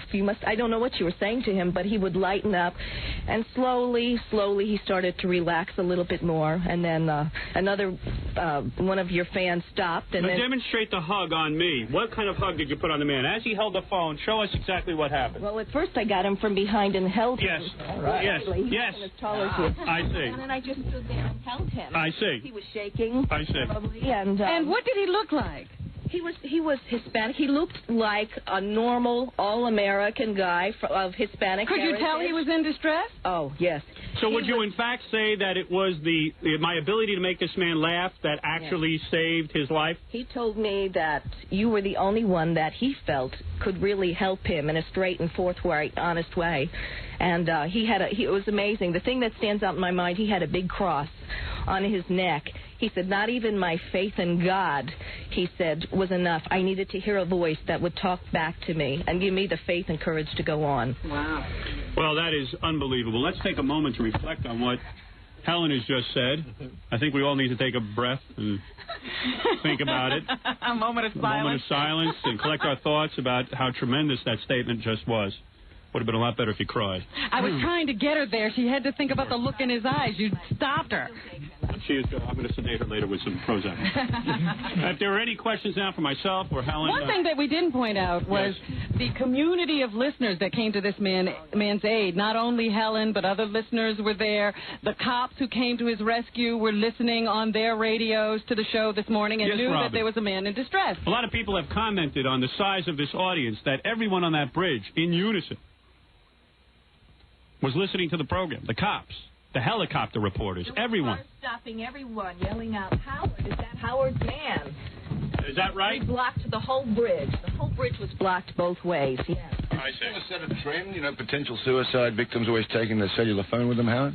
Well, I don't know. One can only hope that more suicide victims will call me, and I will get all of the credit. I would never say this. Go ahead, Penny. I would never say this, and to respect, I know that the senators and congressmen and everybody called you today. Thank you. But there are some, not I, who are saying this is a major scam, that this is a publicity stunt. Don't look at me like that. Well, let me say something, Penny. I will tell you one thing, too. Excuse me, Howard. There was no scam. This man was shaking, very upset, and distraught. And you just jumped out of your car on your own. I know you would never do that, Penny, because you don't care about people. It's not that easy. Penny's very selfish. Right. It's not that easy to do because there's railings you have to... You vaulted the railings? Oh, yeah. Oh, yeah. Penny, let me say something. First of all, I believe that would be a criminal offense to actually sit and stage something like this and use the police in that manner. This was not staged. This was not staged at all. I'm going to work. I'm not even at my job today. I assure you that I have never met Helen before. Only Howard Stern would be challenged in such a way. Let Penny investigate. That's what she wants to do. I invite you to do a full investigation, all right? You said this has been a humbling experience. If I had set this up, Helen would have been a stripper. All right? Think about it. Well, maybe it works better this way. Yes, maybe exactly. maybe it's more believable. Well, whatever you are a very evil person, Penny, and you have very evil thoughts. You see something devious in this. Right. Obviously, you've not been made love to in a while. I'm sorry. Yes, let me recognize this woman, and then I will recognize you. Yes? You've said this has been a humbling experience. Where are you from? Channel 11 News at 10. No, that's your problem. Go ahead. All right, go ahead. Well, you saved one of her brothers. Why even bother showing up? No one's going to watch it. All right, go ahead. How long can you stay so humble? You said this is such a humbling experience. Well, let me just say I am uncomfortable being called a hero because to me, I guess you could say I do heroic acts every day. I just don't recognize them. This is other people calling me a hero. Isn't that right? Will you be establishing a suicide hotline possibly? People have approached me on dealing with these topics in other ways. People contacted me for public service announcements. You're open to No Excuses Jeans endorsements for your foundation? As a matter of fact, that is true. I'm thinking of linking up with No Excuses Jeans and see what else can happen with that. Yes? Is there any truth to the rumor that you might make your video available again? That is true. In honor of this occasion, I might reopen the line at 1-800-52-STERN. I found 1,500 additional videotapes that I could sell. Those were the last ones left, and I wanted to get rid of them. So in honor of this day, I would do that, yes. Howard, your mind when you... I'm sorry, wait a second. Where are you from, ma'am? Hard copy. Excuse me? Hard copy. Do they only hire Australians over there? I'm from England. Oh, you are? Okay, go ahead. Can I ask you, Howard, what was going through your mind as you were talking to this man? Well, I knew we had a serious situation. Once I determined that this truly was a jumper, I said, I have to keep this man laughing. I knew, through my own cunning, I could do this. Knowing that he was a fan of the show, I quickly said to myself, Howard, keep this guy laughing. This is a guy who lives for your show. He lives to laugh. And through a series of jokes, I kept his spirits up. And in the back of my mind the whole time, I just kept thinking, I'll keep him laughing until the cops get there. You know how long you were on? I'm sorry, 1 second, Petty. You can't monopolize my party. What? You know how long you were on with him? I believe I was on with him for a period of... Do you have the time? It was somewhere between 4 and 7 minutes. Somewhere between 4 and 7 minutes. Howard, in addition here, I want to know, why did he choose you? Well, I believe, we are the #1 radio show across the country. And the reason that it is the #1 radio show is because the show is so open and honest, and because the show has a meaningful message. There's a heart there. It reaches out to people. But why you? What could you do for him that other people couldn't do? Well, as Helen just said, God really did not answer this man's prayers. He needed a voice. He needed someone who, in place of God, someone he could think of who would make him laugh, who would make him feel like he needed to live. Through laughter, he knew I was the one man on the planet that could get him laughing again. That's why I believe he chose me. Howard, I'm Caroline from Extra. It's a higher authority than God. That's correct. Howard, Caroline from Extra. Is it too Caroline late from where? Extra. Extra. Extra. Wow. Is it too late for this incident to make it into your movie? And if so, who would play Helen? Who might play the jumper? Well, I don't know if we would trivialize such an event. There's a hard news show. Yeah. Your experience in Vietnam, your tours of duty, does it give you redemption for the villages? I served my country. I never felt it was wrong to take out entire villages with my helicopter. I never saw any problem with that. I did what I had to do to win that war. And quite frankly, I did what I had to do today. Can I ask a question? Do you think this... I'm not monopolizing. I'm asking a second question. You are monopolizing, but go ahead, Penny. This guy got up this morning, got a cell phone, got your phone number. Some people do have cell phones. Yeah, I know, but I think he might just have one in his car. I think that a married man with children who, the only person we can go by is Helen. She says she saw the look on this man's face. This was a guy ready to go over the bridge. This is not a scam at all. 100% true, not a scam. Any indication why he was doing his job? He said that, to quote him, he said that he didn't really see a reason to go on. He had a wife, he had children, but he just felt like ending it all. And there's been other days where he felt like ending it all, but today it really got to him and he went out on the bridge. It is the holiday season, which is often a high suicide time and depression time. Yes, where are you from? Noreen Lark from Channel 2. Channel 2 News, yes. How humble Finally, a real channel. How humble is this, holding a major news conference after this very humbling event? Well, so much of the press has demanded to speak with me after this. I said to Robin immediately after the event, I do not want to speak to the press.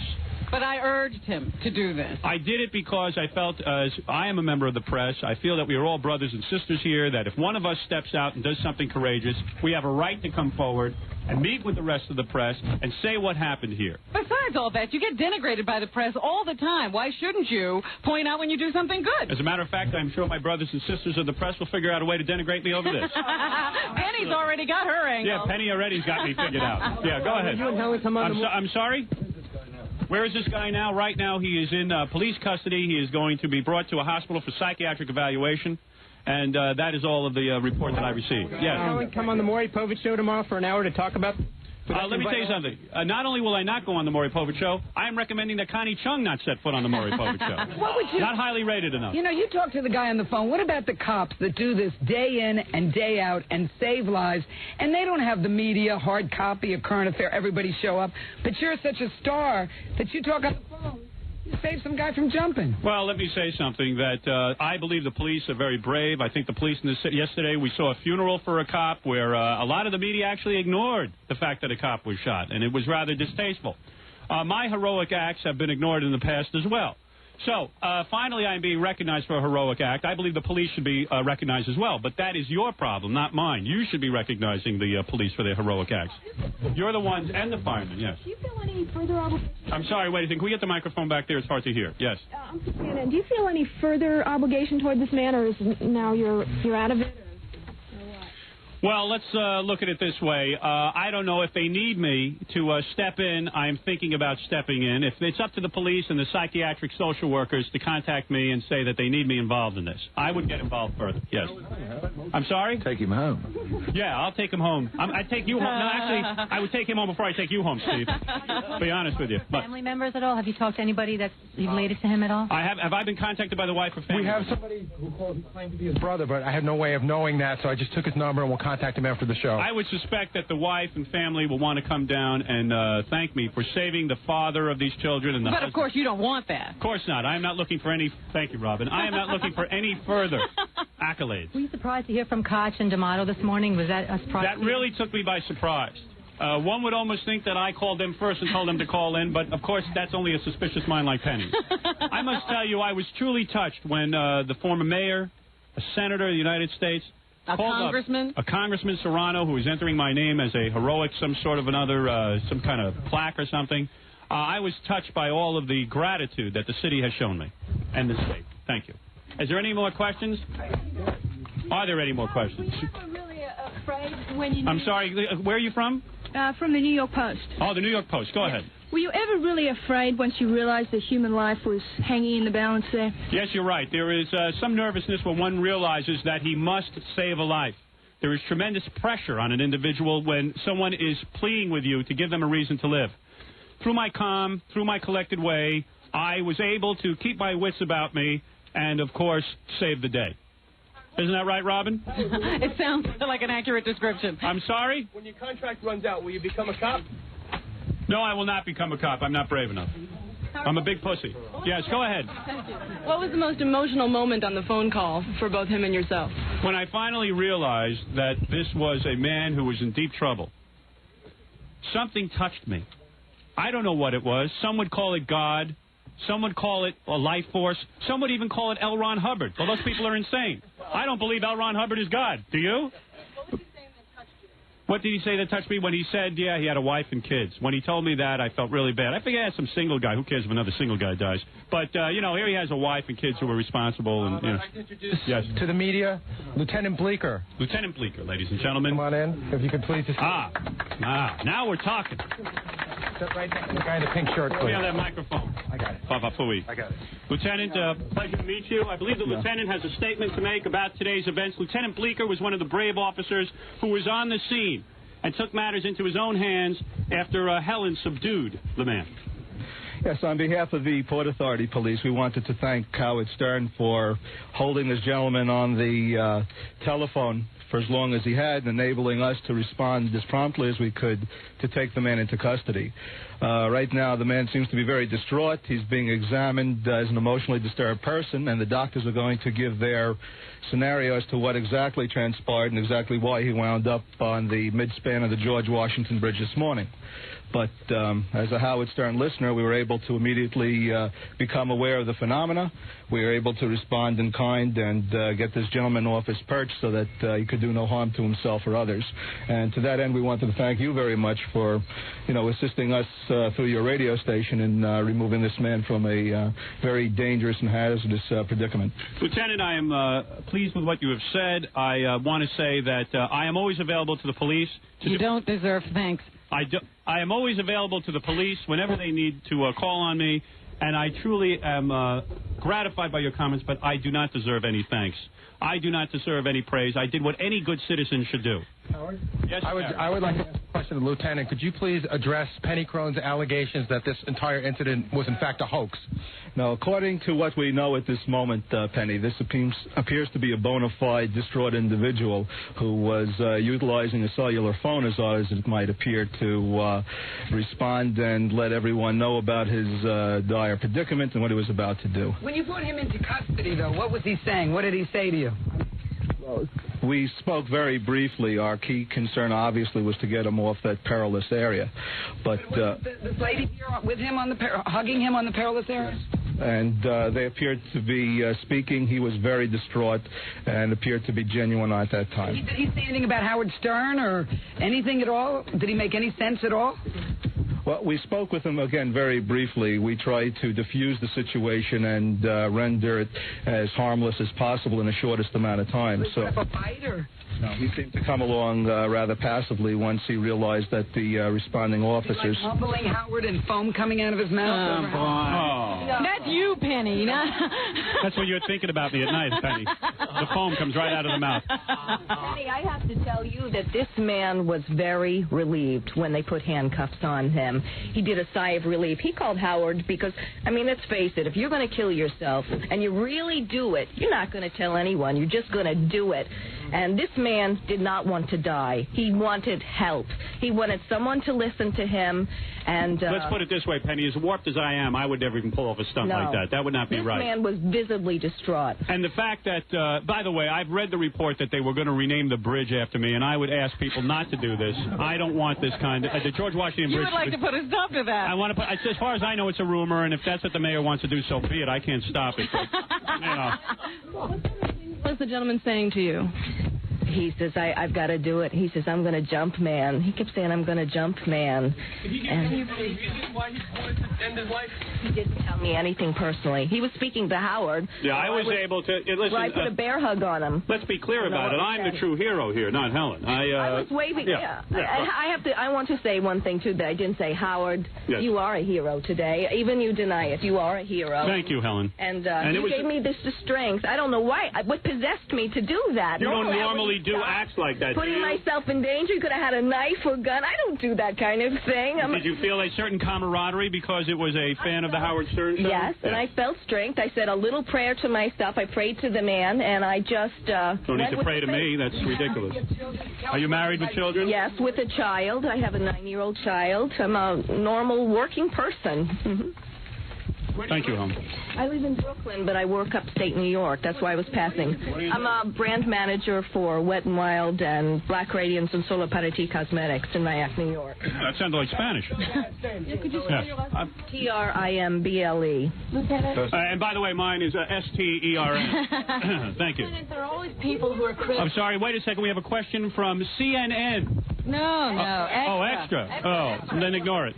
Go ahead. Lieutenant, there are always people who are critical of the king of all media. What do you think this will do? Will it humanize Howard for people?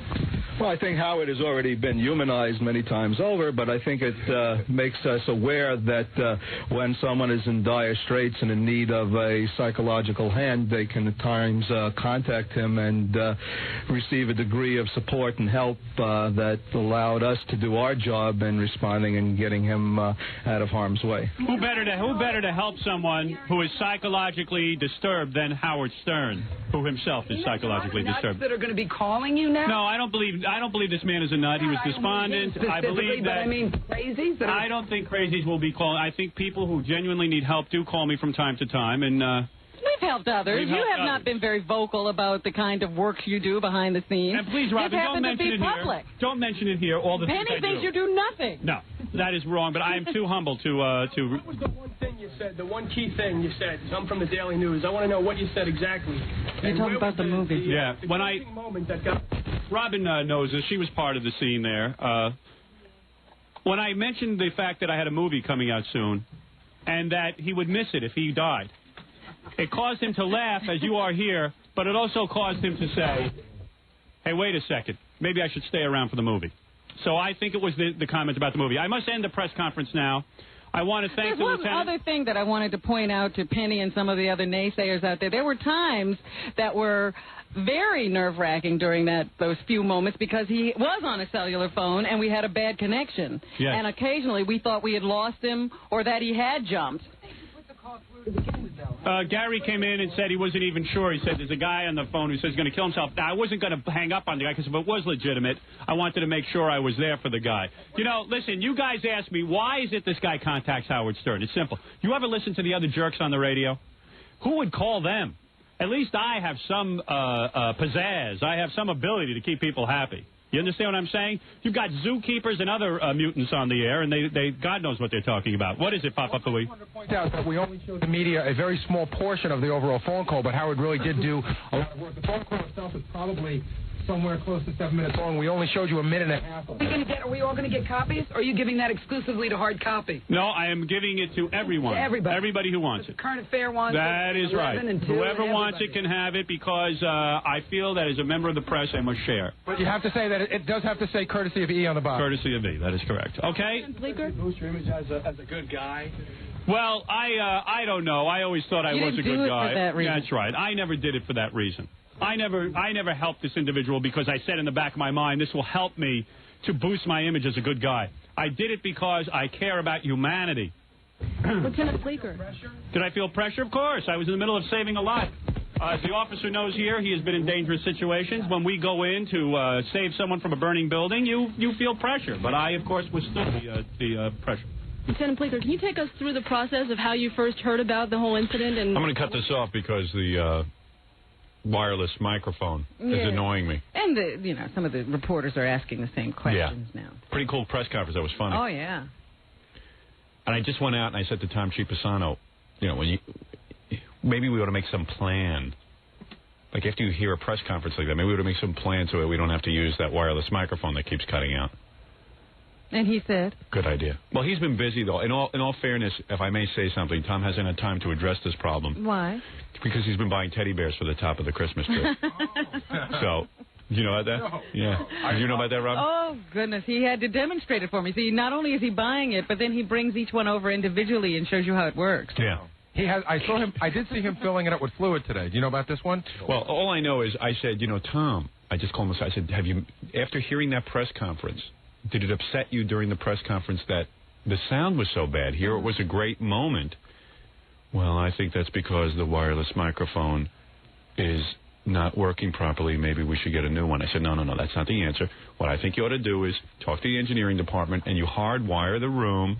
You hardwire the room, and when now we know where we're going to hold press conferences. And if it should ever happen again that we need to use a microphone, we won't have to use a wireless microphone. And it'll be easier to set up. Won't be stringing wires and the like. Yeah, and we'll be prepared easy for to do it quickly. Because I'm sure you were as upset as I was, and you would have sprung into action, but you had to worry about the teddy bear. And he was making sure there was... I was busy testing Christmas tree lights then. Yeah, what's going on with Tom? I couldn't get the blinker. This morning wasn't working. We have a Christmas tree. This morning I saw him. There's at the top of the Christmas tree. There's a teddy bear that blows bubbles. Right. And I saw Tom filling it with fluid. Yeah. Yes, really? Tom is in charge of making sure the battery is working and that the bubble machine is full. Can I ask a question? As an executive of a big company. Any question. As an executive of a big company. One wonders how you have the time. When it comes to you, I do not stand on ceremony, Howard. Absolutely. As an executive of a big company, one wonders how you have the time to be filling the top of the Christmas tree bubble bear with bubbles. In all fairness to Tom, this was at 5:45 this morning. Right, I understand. Excuse me, but let me just say this.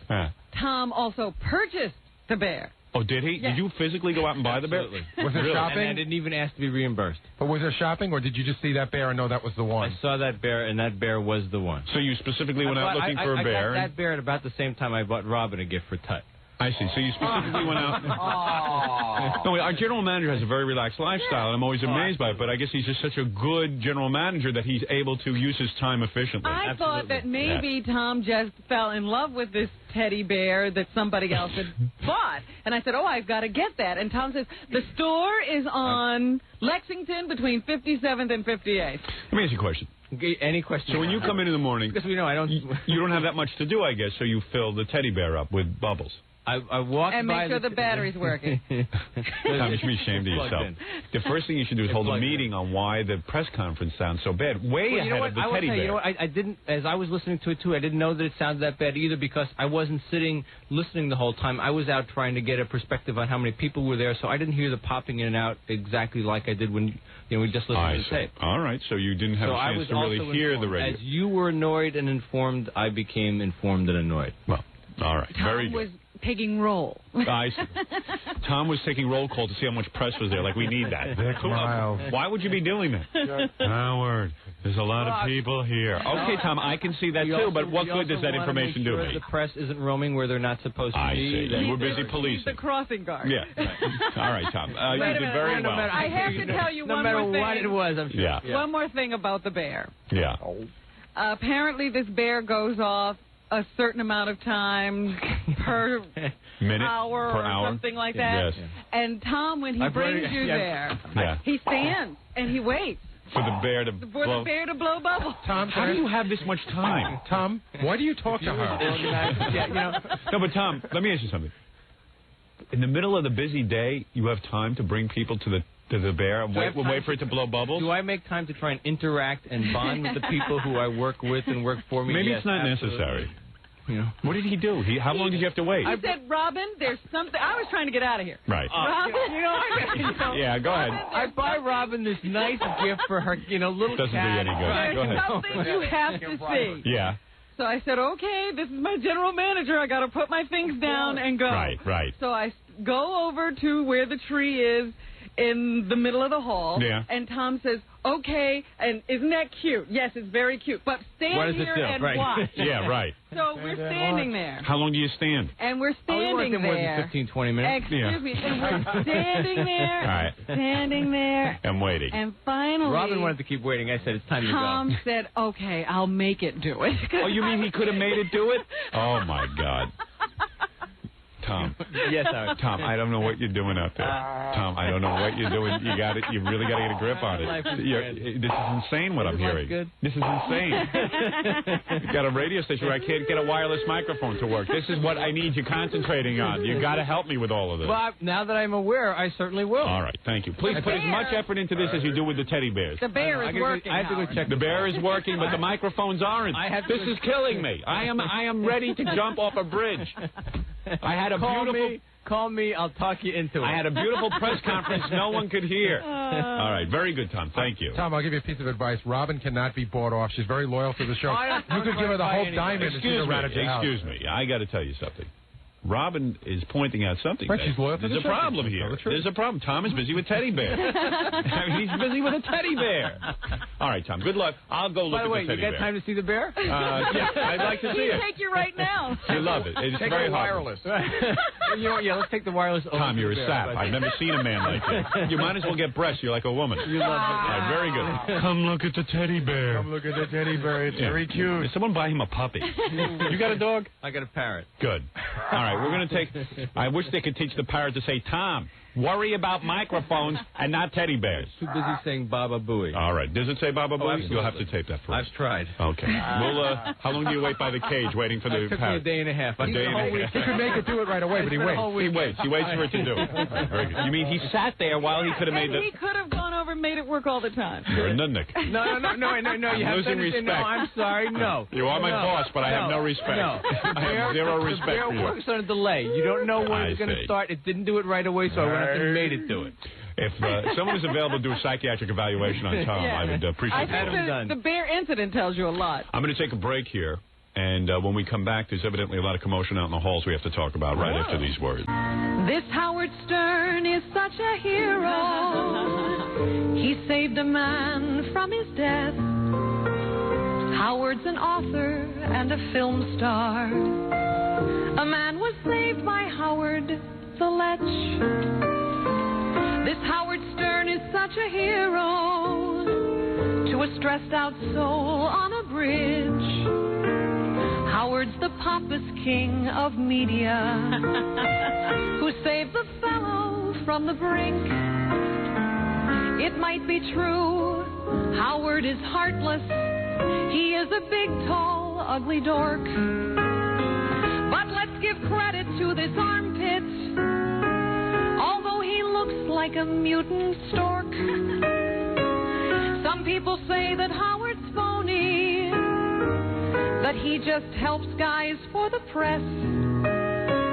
It might be true, but what's the difference? He saved a poor guy nonetheless. With his thin neck, he looks like Big Bird. His hair hangs like a dirty towel. Oh, dear. No, that's his not true. crippled butt looks like a dartboard, but he's a hero to us now. This Howard Stern, he thinks he's funny. This half-assed king of radio. Though I admit he's not totally worthless. He could save 100 men. I still can't stand his goofy show. Fabulous Maureen McGovern. This Howard Stern is such a hero. I think that he is such a zero. Oh, for heaven's sake. Oh, come on, Howard Stern is such a hero. Do you think you should be putting that much effort into those lyrics? I know. It's she got a little too into it. Maureen. Good morning, Howard. Good morning. What a beautiful voice you do have. Well, you have found your true calling, our Caped Crusader here. Well, obviously you were moved when you heard the reports that I was a hero. Absolutely. You were disgusted. Obviously. Yeah, begrudgingly, you, of course, say, well, maybe he's got a thin neck, and maybe he is a geek, and maybe he's a half-ass, but at least he did save a life. You did something good. Wow, what a voice you have. I want to play Helen of Troy in New York. I want to play Helen in the movie. Oh, Helen Trimble. Yes. Yes, as a matter of fact, I'm thinking of casting of taking this to Broadway. You know, I'm listening to the music. You could do that. Why not? Well, I'm thinking of having Maureen, Phoebe Snow, and, of course, Carly Simon all sing together all their various tributes to me in a Broadway performance. Absolutely. But, Maureen, beautiful song. By the way, Maureen will be playing the Rainbow Room at Rockefeller Center starting Tuesday, December 13th, is it? Yeah, Rainbow and Stars. Through the new year. Yes. Will you be wearing something revealing? Moderately revealing, yes. Maureen's got a nice body. You think so? Oh, I know so. Thank you, Howard. So I guess tickets are and still now available. All America knows that I have. And what would happen if I wanted to spend New Year's with you? I could actually see you perform. It's very expensive, but yes, you could. For tickets, call 212-632-5000. And you can see Maureen McGovern and listen to her You get music. that treat of hearing her sing live. Will you sing the Howard Stern song at your show? I hadn't really thought. I could. I would. Will you be in my audience? If you're there, I will sing it you have to have her sing it to you live. Yes, I would like to. Sing it to you live if you can. Yes, I would like to. Walk up to the piano, sit beside you. Yes. And I will swoon while you sing that. I will sing it. Well, I must. Are you still having delusions of rhinoplasty? Have you had your nose done yet? I've been thinking about the it. last time we talked, you recall, was about nose jobs. Yeah, you had your nose done. Didn't you? Oh, yes. And Maureen... Listen to that voice, no problem. I don't know. For some reason, it doesn't affect my women. My notes are higher since I've had my nose job. I got to tell you something. I would love to get a nose job. I really would, because I hate the way my nose looks. And I must tell you that the only reason I never did it, I swear to you, the only reason I never did it, well, the two reasons. One, I'm married, so what do I have to look good for anymore? If I got single tomorrow, I'd be in there getting major work done. And the other reason is that I hear a lot of people with nose jobs, their voices talk like this now. Mm-hmm. No, it actually helped mine. But really? You're going to be a film star now, so you have to, it's going to be even bigger on the screen. I think that it'll be funnier, and if people are laughing, it'll probably be better. I don't think anyone would ever take this face seriously as a romantic lead. You do have a great Well, thank you, Maureen. And by the way, Congratulations to you on this beautiful song, and obviously you were very moved by my heroics. I'm very moved. Very, very moved. All right, thanks, Maureen. Take care. Go see Maureen at the Rainbow Room. Thanks. You did a great job. Thanks. Thank you for honoring me. Sure. Yes, that's Maureen McGovern. What a voice. Powerful, powerful performance. What is it, Fa-Fa Flo Lie? Remember the girl from this morning? Oh, she's here? Yeah, oh yeah. Fa-Fa Flo Lie. So this girl calls me about 7 o'clock this morning, starts criticizing me.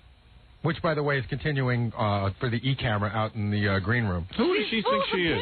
She really does. Yeah, well, let me see her. She's talking about how, you just get people started to create controversy and you push everybody's buttons. And Get her in here for a second. Let me take a look at her. Let me see what she says she's going to be an actress. Yeah, well, I'll see. She has some high-powered friend who's going to get her in the movies. Is that what she said? Yeah, she said somebody's boyfriend was her best friend. Let me take a look at her. Everybody busy telling me what to do. She started criticizing my wife, started criticizing my career. I said, you're so great. Let me see you come down here. Well, at least she had the balls to come down. Well, that we must say. Yes, she is showing up. Well, the E-camera was out in the hall with her, and they said that she was hiding in the bathroom, and they had to, drag her out of the bathroom. Why? I don't know. She got all freaked out. What's the matter? She's on her way in, but she's already complaining about she's very disappointed with the makeup job that Ralph did. What? Really? Is she for real? Unbelievable. Let me meet her. Well, she's already got a star attitude. Oh, that's you? I pictured you a blonde. Well, it was red. I can't believe that you're the one who was criticizing me. What were you doing hiding in the bathroom? Are you nervous? Yes. Yeah, how are you going to be an actress if you're so nervous? Busy criticizing me. Well, the only time I would have to deal with any actors like you or if it was in a porno film. Oh, stop it. First of all, you're never going to be in the movies. Does she look like an actress? She's a heavy girl. What's the difference between you and that Bobbitt guy? John Wayne Bobbitt? Yeah. Are you psychologically disturbed? At least he has a bigger penis than you do. No, he doesn't. I saw his porno. He doesn't. I'm bigger than him. What's your story? Why are you so critical? You are certainly no one to criticize. Have you been criticized a lot? And is that why you're so critical? No, I just think that, you're perpetuating things. Perpetuating what? Just the way life is. What? You better get a grip on reality. She calls up and starts criticizing my wife because my wife doesn't do enough. Why doesn't she do something? I said, my wife is raising 3 children. That's more than you're doing. Well, she's just very old-fashioned. Well, what's wrong with that? Why are you criticizing her? Is that your business? Yeah. Well, because, you're on the radio every day. And, yeah. And, you're just trying to act so hip and everything, but... Well, I'm not acting hip. I'm hip. Oh, you don't think I'm hip? I'm hipper than you, and you're... How young are you? How old are you? It hasn't improved since you were nobody. My outfit? This is the hippest clothes. This is grunge. Grunge is out. Yeah, well, what do you think what you're wearing is? Look at you. You've got a giant ass. You've got big legs. And you are definitely 20 pounds overweight, easily. 40 pounds overweight. Your hair is all in your face. I can't even see your eyes. Huh? What about you? What about me? Your hair is all in your face. Yeah, but I look cool. You have it just hanging in your face willy-nilly. You're cool, Howard. Cooler than you. Of course. Yeah, so how can you criticize me? Because you're really full of yourself, Howard. I'm not full of myself, but you can tell me. Somebody has to criticize you. Yeah, but for you to criticize, you're in no better shape than I am. Well, I've got a better body than you do, and I'm 40. How old are you? Exactly. You're How old 40. are you? I'm 26. And look at the shape I'm in compared to you. Well, You got a pretty face, but you got to work on your body. Yes, that's true. But I'm married. So. What are you doing, Miss Married Lady? Yeah, tell me what you do. Well, right now I'm just trying to stay calm and. Well, that's a full-time job. I love everyone who calls up for advice from me. Well, Howard is just trying to get on people's nerves. You don't think your makeup job is good? Oh no, he didn't even do my eyes. I didn't get to do my eyes today. Oh, please. He told me to rush over here like you were God's gift to radio. You don't think Ralph did a good job on your makeup? No, he didn't do anything. Listen, Porky, I'm not going to sit here and give you a 45-minute makeup job. You just walked in. What do you want me to do? Is that your real name? No, it's a fake name. It's a great made-up name. Who'd make that up? Ralph what? Well, she's so critical. What's your problem? She must be a joy to and be you're around criticizing for her the way he friends. dresses. At least his clothes fit him. Look at that skirt. You shouldn't be wearing that. Where did you get a degree in makeup? You don't get degrees in makeup, you idiot. Did you go to college or like You don't go to university? what? University of Makeup? I mean, Let's go to Hamburger College. you obviously do Howard's makeup because that explains why he looks so good this morning. How can your husband take? No, I don't. That's how stupid you are. I'm not even wearing makeup. I don't let him put makeup on me. And where'd you get that I can cheap see lipstick? that. There's dark circles under your eyes. You have big dark. It was your job to change my lipstick if you didn't like it. And you have a little bit of a mustache too. Yeah. Depilatory. There you go. So if you're criticizing my looks, I mean, if you want to get down to it, I can critique you too. Okay. I mean, you're cute, but you got a little mustache going. Well, you know, I would can't shave that. say. So I mean, if we want to get critical about me, You listen to the show all the time? Just about. yeah. So how can you criticize me? Hate the show. You love it. I never said I hate Yeah, this you said show. that I was. I love this show. That I was doing things that were wrong, and that I didn't say that. that I need. Nobody tells you anything anymore. You're doing everything all wrong. You're putting words into my mouth. I thought that's what you were You're saying. just trying to make me feel guilty. I am. You're the most critical. And poor Ralph, look what you did to him. He's very sensitive. Well, I'm really Ralph, upset I don't have anything to say about Ralph. Well, most people don't like Ralph. You're not the All only I one. know is that he should choose another vocation. You don't think he's good? There must be something else you can get him to do around here. Wait. Can't say that word on the air. You have to say breast. Breast. You're saying Ralph just wants to put makeup on breasts and ass? Yeah, that's it. Well, actually, he I don't probably even get... shaves the girls for you. Hey, No. if you wanted me to, I would. I'm here to do Let me tell whatever you I need something. to do. As a young woman starting out who has no real talents and has no real Are college you degree. taking acting Your arms at are that? probably all hairy, too. Are your arms hairy? Let me see. Oh. Oh, look at arms. this. Whoa. Didn't even Pull know up that parts of shirt. the body. What's going on that shirt? No, You have a bruise? I saw pimples. Oh. You need to put some Well, that's Clearasil on because your I'm chest. always picking at myself. Oh. Let me see. Pull up your shirt again. Where did you see No. pimples? You Did might you have have pimples on scabies. your chest? I swear I saw something around the left-hand side. You have a bruise? No. How much well, you weigh, my honey? husband beats me. He does? No. I can't blame No, him. he doesn't. I You can't blame him. In this case, I don't think I blame him. You might need some sense Not knocked a into court in the you. land that would convict him. At least he doesn't try and do something he can't do. I mean, he's a travel agent. You don't think that Ralph can do what he's doing? You criticized me. You said I'm not doing what I'm supposed to do. He could be better. You know, for a woman who's so For critical... 2 minutes, what do you expect me to do? For a woman who's so critical of others, you should be in much better shape. And to go to the college you go to is a joke. You might as well quit college. See, this is the kind of thing I don't like. That What college do you go to? You're like advocating me to just jump on some diet pills or something. No, I didn't. Or to like go. He jump never off said the anything bridge about because diet Howard pills. Stern, I didn't say diet Howard pills. Stern doesn't think that I look good. He said you're No, cute. I said you're cute, but you don't think I look good. You critiqued me. I'm critiquing you. I didn't say you don't look good. Yes, you I did. said that to upset you. Oh, so you're no different than I am.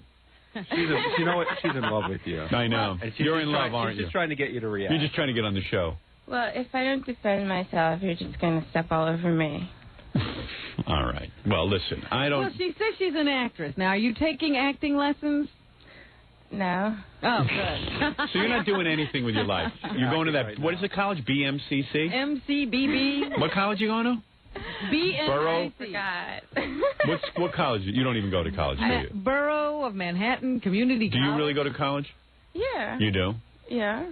And so you don't even do anything. So how can you criticize everybody? Check out the socks she's wearing. Well, she's wearing like sweat socks. Let me look, see your socks. Howard. Let me see your socks. Show me your socks. Well, look, Howard. Whoa. You're not wearing panties, are you? Oh. You're not wearing any underpants, are you? Well, to tell you the truth, if I would have worn my panties, you would have said something about them. She's not wearing her underpants. What, do you wear them on your head? No, but he would have said something about them. Listen to me. Listen to me. Does that You're a have very... something Let me about tell you something about mine yourself, anyway? honey, because I got to move along. You're a very insecure girl. You criticize others because you feel down upon yourself. Am I correct? No.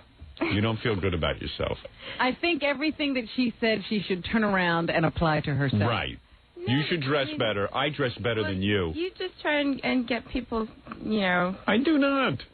Yeah. No, I don't. You were the one who called attacking everyone he knows. Well, I still think you need help, Howard. For what? With what? Well, you just don't know when you go too far, you know. Oh, like, well, give me an example of something you don't like that I did. Well, I mean, like you said that your wife had a miscarriage. She did. Yeah, but nobody wants to hear about that. How would you know what people want to hear about? You're never going to live that down, Howard. Oh, you're a sick woman. You're a psycho. Have you ever been under psychiatric evaluation? No. What would you like? For you not to remember anything that ever happened on this show because there was nothing to it? What's with that music? She's out of it. Are you on drugs? You're a Prozac taker, aren't you? Are you on drugs? No, I've tried pot before. Are you on any kind of mood? Yeah, you could say that. Have you ever been on a mood-altering drug? No, I don't need that. You got food. Oh. You like your food, don't you? What did you eat this morning? I had some cereal. Some cereal? How many boxes? A whole box. How many boxes? How many boxes of cereal did you have? Did you have one bowl of cereal? Well, What did you have, Lucky Charms? You know, no, really, Howard, I really want to help you, though. I With mean, what? You just don't know when you go too far. I mean, you could be on every media there is, but Maybe you should get just examples. You don't Well, know. she has no examples. She's just a critic. How can she correct you? So tell me what to do. Maybe I'll hire you as an advisor. Why do so many people hate you? I mean, How do you know people hate me? I walk down the street, people love me. Do you know how many people hate you right now? Everyone's hating you. You know how many faxes are coming in that people want you off the show? I know my audience. They dislike you intensely. You're a girl that people dislike, aren't you? You don't have many your friends. audience. You don't have any friends, do you? We're lucky they didn't push that guy off the bridge. You don't have any friends, do you? Tell the truth. Tell the truth. I do. Not a lot, though, right? I have enough. You have like an imaginary friend. No. Boy, if you dropped 60 pounds, you'd be a knockout. No, my best friend, her name is Lenore, and Wouldn't she be kind of cute if she lost some weight? Yeah. Lift your hair off your face. Let me see your face. Pull your hair back. Pull your hair back. Let me see your face. Let me see what you look like. Pull your bangs off. The bangs. Pull the bangs back. Let me see. Yeah. You could look like Lisa Bonet if you fix yourself up. Why don't you take some pride? What do you eat? That's why I What do you eat? Well, just tell tried me to what dye you. my hair red. What'd you have for dinner last night? Don't do that. You look retarded. Oh no, I look good with red hair. No, you don't. Trust me, you don't. You're a dark-skinned girl. Oh no, you should see me. You're a Hispanic-looking girl. No, you should see me with red hair. No, trust me. better. You don't even. You should take a look at yourself in that that dress, and you would know dark. that you don't have a good judgment of what you should look like. I'm not that dark, Howard. No, you're a dark-skinned girl. You're nice and olive. Well, I'm You Cuban. get that mustache off, and you fix your hair up right. I'm going to Yeah, tell a you little something. shave, You're going to be a a knockout, and you drop off 60 My pounds. dad's a blackjack dealer in Las Vegas. Is he really? You could be really a And my knockout. mother's the secretary of the dean of the School of Business at NYU. Really? Yeah. And why is she telling you that? But yeah, why? I don't know. That has nothing to do with your weight. Because I'm trying to get him to talk about himself. What's I'm trying your to get him social to talk security about number? All right, so tell me what's wrong with me. What's wrong with my appearance? 1762. You don't think I'm good looking? Well, you look like your parents. You know what the problem is? She's one of these girls. You look like your parents. That's the cruelest thing you could have said. That's the worst thing anyone's ever said to me. So you, Well, you look like your sister, too, except she doesn't, you know. Oh, be still. No, don't bring my sister into this. Well, you never talk about her. Because there's nothing to talk about. She doesn't say anything.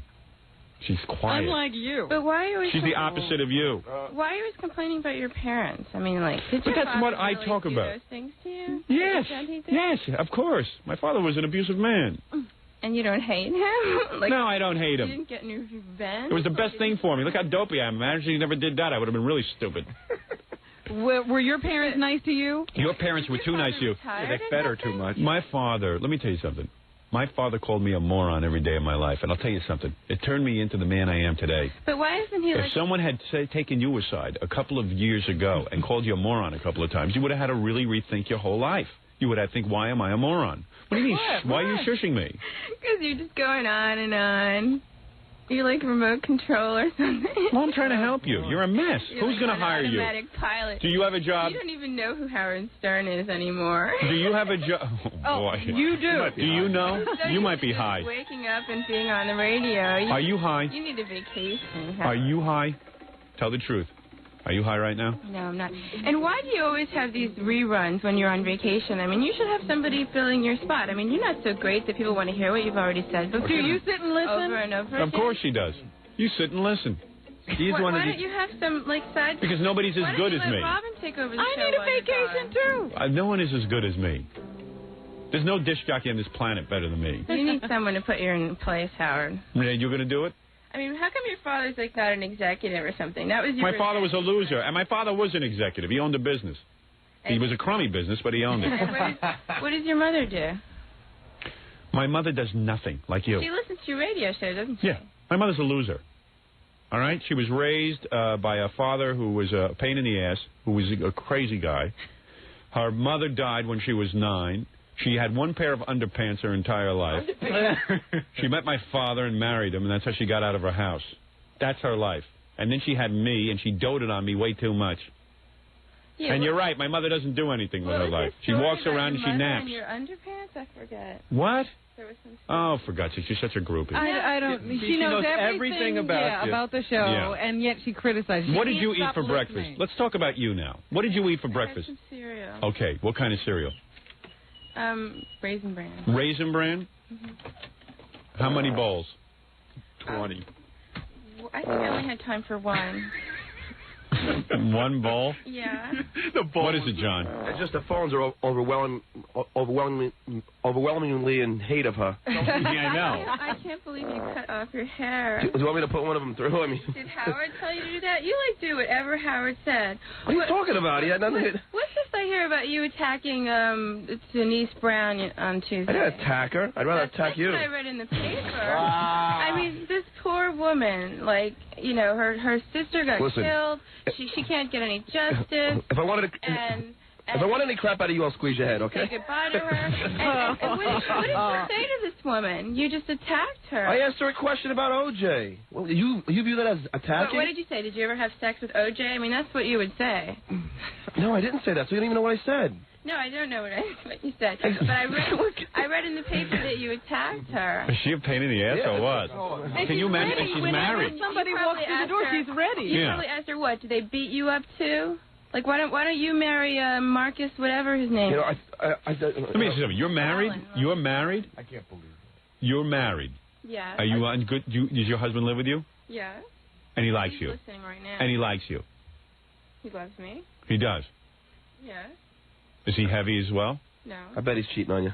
I don't think she's married. Is he cheating? He's blind and deaf. He is? Yeah. All the time. Who would? Really? Wait, get close to the microphone. I want to hear this. Your husband's cheating on you? Always.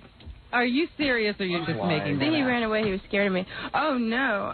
He's been cheating on me since, weeks after we got married. Oh, really? Well, I can't blame the guy. He's within his rights.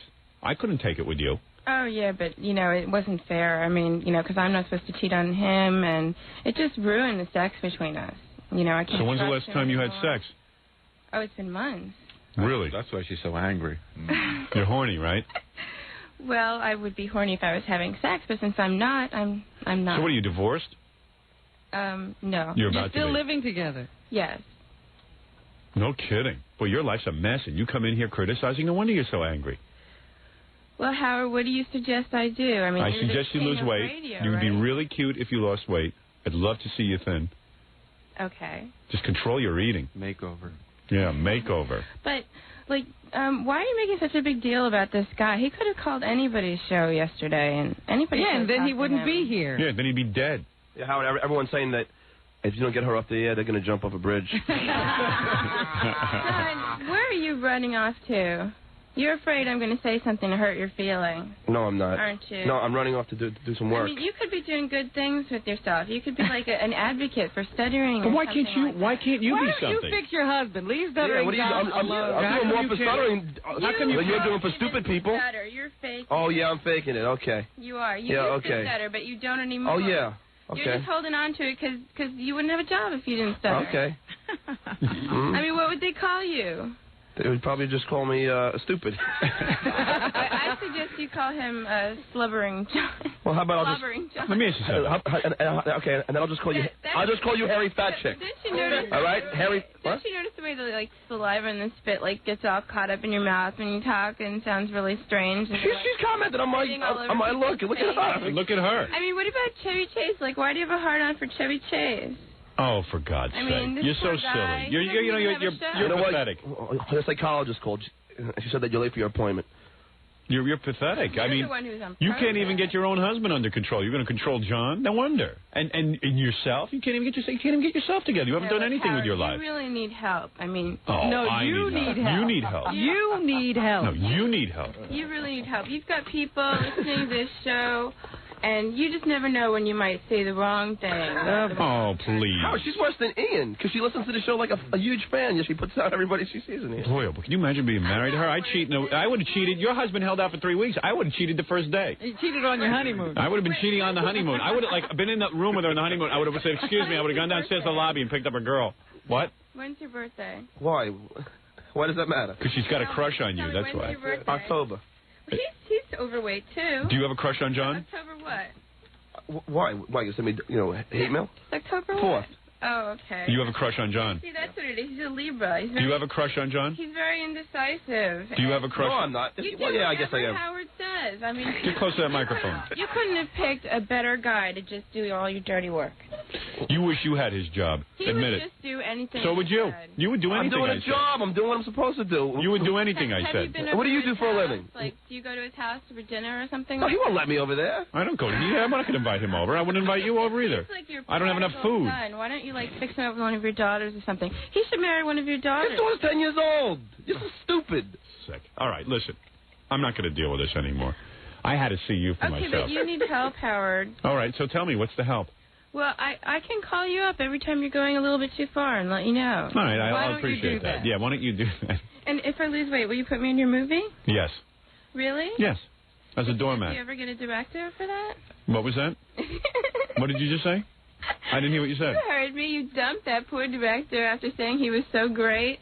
And then you just blame it on someone else because you don't have to take the rap for it. You are a sick woman. You know, Howard, this is her way of flirting with you. Yeah. What do you want me to do? You want me to tickle you? You wake up on the wrong side of the bed. What do you want me to do? You want me to have sex with you? Somebody doesn't have their job. Why don't you wear panties? Why don't you wear panties? Why don't you wear panties? Because you want to come down here and have sex with me, right? You could ruin somebody's life with the things you say. That's right. I'm going to ruin your life. There are lots of people that they go somewhere and they have your little advocates running around yelling at them. Oh, you're so stupid. Please give us your name so they can start with you. This drives them crazy. All right, listen. I had enough from you. I have to end this. You're holding that inside. I'm not. Listen, I would keep her past the commercial, but I am not going to sit here and talk to her during the commercial. You're full of anger, Howard. If she was on the phone, at least you can hang up on her. You know what? You've got to do something about that. How old is your child? I don't have a child. Oh, you don't? You lied. And you don't have a husband, do you? I never said I had a child. No, she never did that. His name is Francois. He's French. He's French? Yes. And did he marry you when you were thin? No, I got thin during our marriage. I see. And then what happened? Did he marry you to get a green card? Yeah, and then what happened? And then I stayed married and I got fat again. Did he marry you to get a green card? He did. But he loves me. Yeah. And everyone else, apparently. Well, do you eat because you're he's cheated on me enough times. Do you eat because you're depressed, John? Because you're depressed?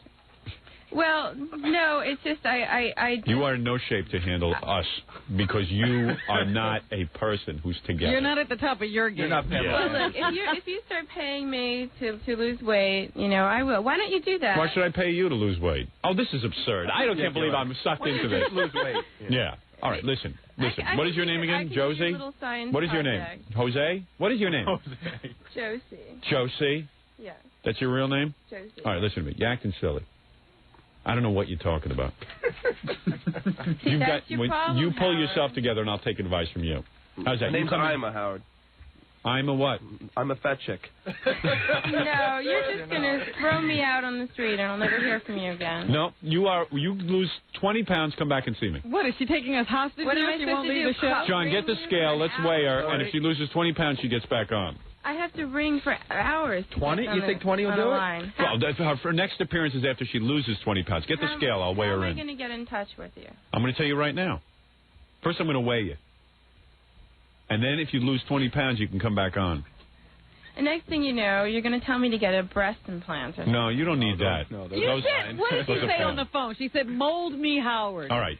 Get on that scale. Let me see how much you weigh. Yeah, but I meant symbolically, not like literally. Let's just be figurative. Look at the belly on you. Get over there. 145. You wouldn't be bad looking if you... It broke, man. Get on the scale and just tell me what you weigh. Come on, get back on. Get back on there. I saw what it was going to, Howard. Get back on there. Get on the scale. 160. I weigh that. No, it's closer to 140. Get on the scale so I can weigh you. Yeah, you can take off your shoes. It's 150. No, let's see. Get on. It's going up. Take your shoes off and get on the scale. How much money who your mouth is? Come on. Play some music. All right, get on the scale. Get on the scale. Go ahead. What does she weigh? Come on. Just do it. I don't have all day. I'm going to weigh you so I can have you back on. I'll hold your hand while you go through this tragedy. Hold on. Come on, get on the scale. You get on the scale first. I'll get on the scale. I don't care. What's he weigh? 185. 185. All right. All right, you get on the scale now. My boots are 10 pounds. How much does she weigh? 170. 151. 151 pounds. How tall are you? 2 feet. 5'3". 5'3". All right, you got weight to lose. You get down to 131. You can come in again. All right. All right. I'll make sure it's all in the right places. But so I have to call that number. And we'll give you a special number. Can we see her tummy so we know how it'll look when she's skinny? Let me see. Pull up your shirt again. Let me see what you look like. Let me see that. Oh yeah.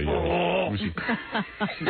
She'll be good if she. She has to shave her belly too. Yeah. Oh no. This is a hairy Mustache Cuban. belly. Yeah. Oh, Howard. You're not bad. You're gonna look great thin. Then I'm gonna touch you. What are you gonna do with that banana? She's gonna eat. Are you eating it? How are things under there? Pretty messy. Like you need to shave. Oh whoa! Look at her.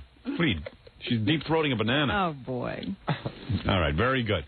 I'm gonna take a break. You escort her out of here. I can't deal with her during the commercials. Bye-bye. We'll see you in 20 pounds. Take your headphones off. Take your headphones off. You got big, thick legs. That's it.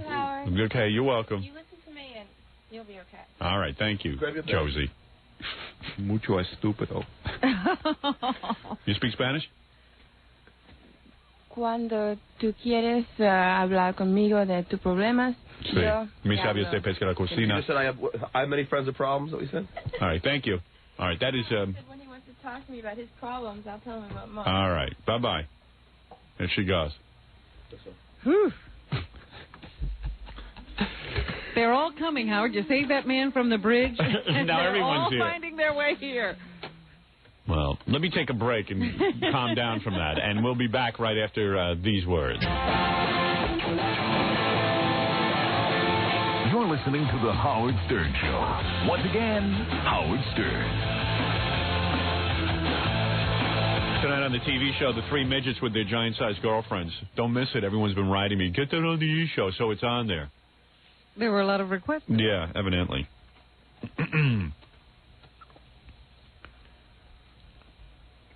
Edie's here. I guess we should bring her in for the news. Edie McClurg is a well-known actress, but maybe you don't know who she is. You'd know her face. She's a well-known character actress. The last thing that she was on she was in the movie Carrie, but she's been in like 150 movies or something. Well, she was in Natural Born Killers as the mother. Yeah, she was married real good. to Rodney Dangerfield.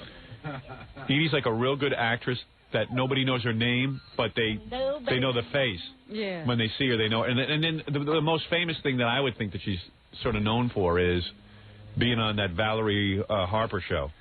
But how about Natural Born Killers? Yeah, I said that one already. Or Ferris Bueller's Day Off. Thanks a lot. Yeah. That's a good one. That's a good one. You played the... that's one of my favorite movies, you know. Carrie, Planes, Trains, Edie does a shower scene where she's naked in Carrie. I've seen that, and I didn't realize... I looked at the movie not too long ago, and I didn't realize that Edie was in it. Yeah. And there girl she in is. glasses. Yeah. That nerd who's, right above Carrie in the pecking order. Yeah, you're great. You're a great actress. I love Edie, and everyone says to me, well, who's Edie? Yeah, why does she get on when I can't? Yeah, but I go, I don't know. I just like her. I'm an actress. Yeah, she's real good. I don't know. Edie's just always been on the show forever. I was nice to you in Hollywood when everyone was treating me bad. Away from was me. that it? Yeah, it was Hollywood Squares, and you came out as a goof to be the announcer. Was she on And everyone You were looked on at the... you. That's how we met. That's how we met. I didn't realize And what that. I loved was on the Friday show. We tape all 5 shows in one I day. forgot you were on that? So on the 5th show, they ask you to wear this red sweater with the X's and O's. Yes. And So they asked Howard, of course, to wear the sweater, and he really didn't want to. So what he said, okay, I'll wear the sweater. And then he ripped out the arms and made it into like a biker vest. They freaked. A tic-tac-toe biker vest, and I just laughed. And They I said, freaked that's out. Great. And Princess Zsa Zsa was on that particular... Oh, yeah, Zsa Zsa was on. Zsa Zsa became a friend, too. She gave out her face cream. Yeah. And I put a little bit of it on, in your nasal labial fold here, trying to, take care of your wrinkle. And it immediately brought up a zit. Yeah. What is in this stuff? Zsa Zsa cream. We were on there, and I remember after I did, they cut out everything I said. When I did the Hollywood Squares, I did it as a goof, and I said to Robin, I'm going to go to Hollywood Squares and just freak these people out. I wasn't on in California, and I figured no one knows who I am. We didn't. So I'm just going to freak them out. Because when they introduced me, I was filling in for Shadow Stevens. Right, because he was the host. Shadow was filling in for John Davidson, who had a back problem. Yeah, and that imbecile was on top of me, the Jim J. Bullock. Jim J. Bullock, who just hogged the camera the whole time. It wasn't funny. He was just a jerk. Was he a jerk or what? Jim J. Bullock. He's a nice guy. Do you know like him? Yeah. Really? Yeah, but come on. All right. Anyway, all right. You're much too kind. Anyway, so he's got to work. Yeah. Even Jim J. might one day be able to help. So yeah, Jim J. will become a big star. Help eating. Oh, and I suppose you're going to be able to just retire to some little Montauk Point place after your radio career is gone. That's right. She's got to be nice. I probably haven't. I haven't said anything about Jim J. myself. But all I know is I'm sitting there watching this audience go wild for Jim J. Bullock's antics, and I'm going nuts. And I go, man, this sucks because I'm not known in California. So when I went out there, and I remember Shadow Stevens introducing me, and I walk out, and because everyone was expecting some really hunky guy to walk out. Some other beefcake, yes. Because Shadow was looking pretty good, and all the women used to go nuts for him, and I walk out, and they were all, like, vomiting, and people stopped applauding. I mean, I was really ugly, and nobody would pick me as a special celebrity. Nobody chose me for any of that stuff. You hardly ever got called on. I never got called on. You were in the bottom center, which is a bad. I was the announcer, too. And they, I was like, ladies and gentlemen, the Hollywood Squares. I'm your fill-in for Shadow Stevens, Howard Stern. So I went out and did it, and then they would call on me. Every once in a while, they would have to call on me because it was part of the game. Yeah, you either were blocking or winning when they called on you. They called on me like 3 times, and each time I just goofed on people and made fun. I thought I was being funny. And then the producer edited it all out. I should play that phone call on the air one time. I woke the producer out of his bed at 3 o'clock in the morning, Los Angeles time, on the air. Yeah, to yell at him. I just said, how could you do that to me, man? You made me look like a dick. Well, he came up to me at a party and said, I heard you on Howard Stern. And I said, oh, yeah. Thank you. And he said, he called me in the middle of the night and yelled at me. Yeah. For what happened to him on Hollywood Squares, for editing him out. To edit me out. I didn't know what to say. He did worse than edit me out. You weren't there. He did worse than edit me out. What he did was he arranged my answers so I seemed like a guy who was completely witless. In other words, I gave some funny answers. It wasn't what they give you funny answers to say. Yeah. And that's sort of not my thing, so I did my own funny answers. I was being a personality. That's why that show failed. They wouldn't let anybody be a personality. Well, they were writing the script. Yeah. A bad script. Well, they had written, answers for me to give. Yeah. The joke answers. Yeah, you never did that either. Well, I thought maybe I should just be a good soldier here and go with what they want. Yeah. Though I thought of funnier things to say in response to the question. Yeah, and even if it's not funny, at least it's you. In addition to, saying, all right, I'll go with them rather than my heart. Yeah, they must know what they're doing. TV Guide happened to review that particular week. Really? Yes. And they said, well, it's obvious that some actors can't be off the cuff. Because Edie McClurg was so lame. Oh, really? And it was like, I used all of their stupid jokes, and I wished I had used my own, and then to be reviewed in the TV Guide. Well, at least they didn't criticize me because I didn't get to say anything. Yeah, you were cut out entirely. And it's so embarrassing when, you're sitting there and you're not known because we weren't on in Los Angeles, and I walk out and people are, retching. Because people don't realize that Hollywood Squares, they introduce the celebrities to the audience. Well, yeah, you walk out and climb into your square. Yeah, but what was weird about it was, though, then at the end, it was a popularity contest because the contestants would say, they'd say, okay, who do you want as your lucky celebrity to help you up and hope you win the car? And they'd go, Jim J. And I was like, I have to sit through a whole week of episodes while people choose Jim J. Bullock over me? Well, they always used to choose Richard Dawson on that match game. Well, because he could play the game. I mean, they just wanted Jim J. Bullock as their lucky celebrity to give them good luck. Yeah, we're talking about sitting in the car and see if the car key works. And we have to sit there while Jim J. Bullock is doing a whole... Get in the car and turn the damn key. I remember I'm sitting there and they're giving me these lame lines to say, and meanwhile they're planning water to come into Jim J. Bullock Square and like all kinds of wild things, big stunts, and I'm like, oh, excuse me, what am I, dirt? What do you mean when they call on me, it's going to be dull? You're one of 9, honey.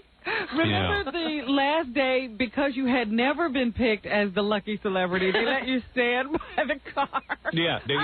So then they felt bad for me. So then the car looked like a midget car because Howard is so tall. What was weird about it is the person playing the game, whoever it was, says, all right, I'll pick as my lucky celebrity Jim J. Bullock.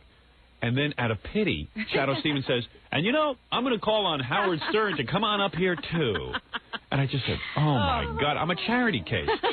Nobody wants me as a lucky celebrity. Hollywood. And then all of a sudden it was my worst nightmare. Once I'm up there, if the person gets the car, which this person did, you have to like dance around the car. Right, because the balloons are dropping and all that stuff. So I'm all of a sudden dancing around the car with Shadow Stevens and Jim J. Bullock. And Jim J. Bullock has no pride whatsoever. He's just like, he's throwing himself into the car. He's practically lap doing dancing. The hula. Yeah. Well, no wonder you have a bad feeling about, Hollywood as... Oh, please. Hollywood sucks. I got to tell you something. So then, after the first time they finally called me, first show they don't call me, second show they call on me, second show taping, I say something really offensive. I don't know what it was.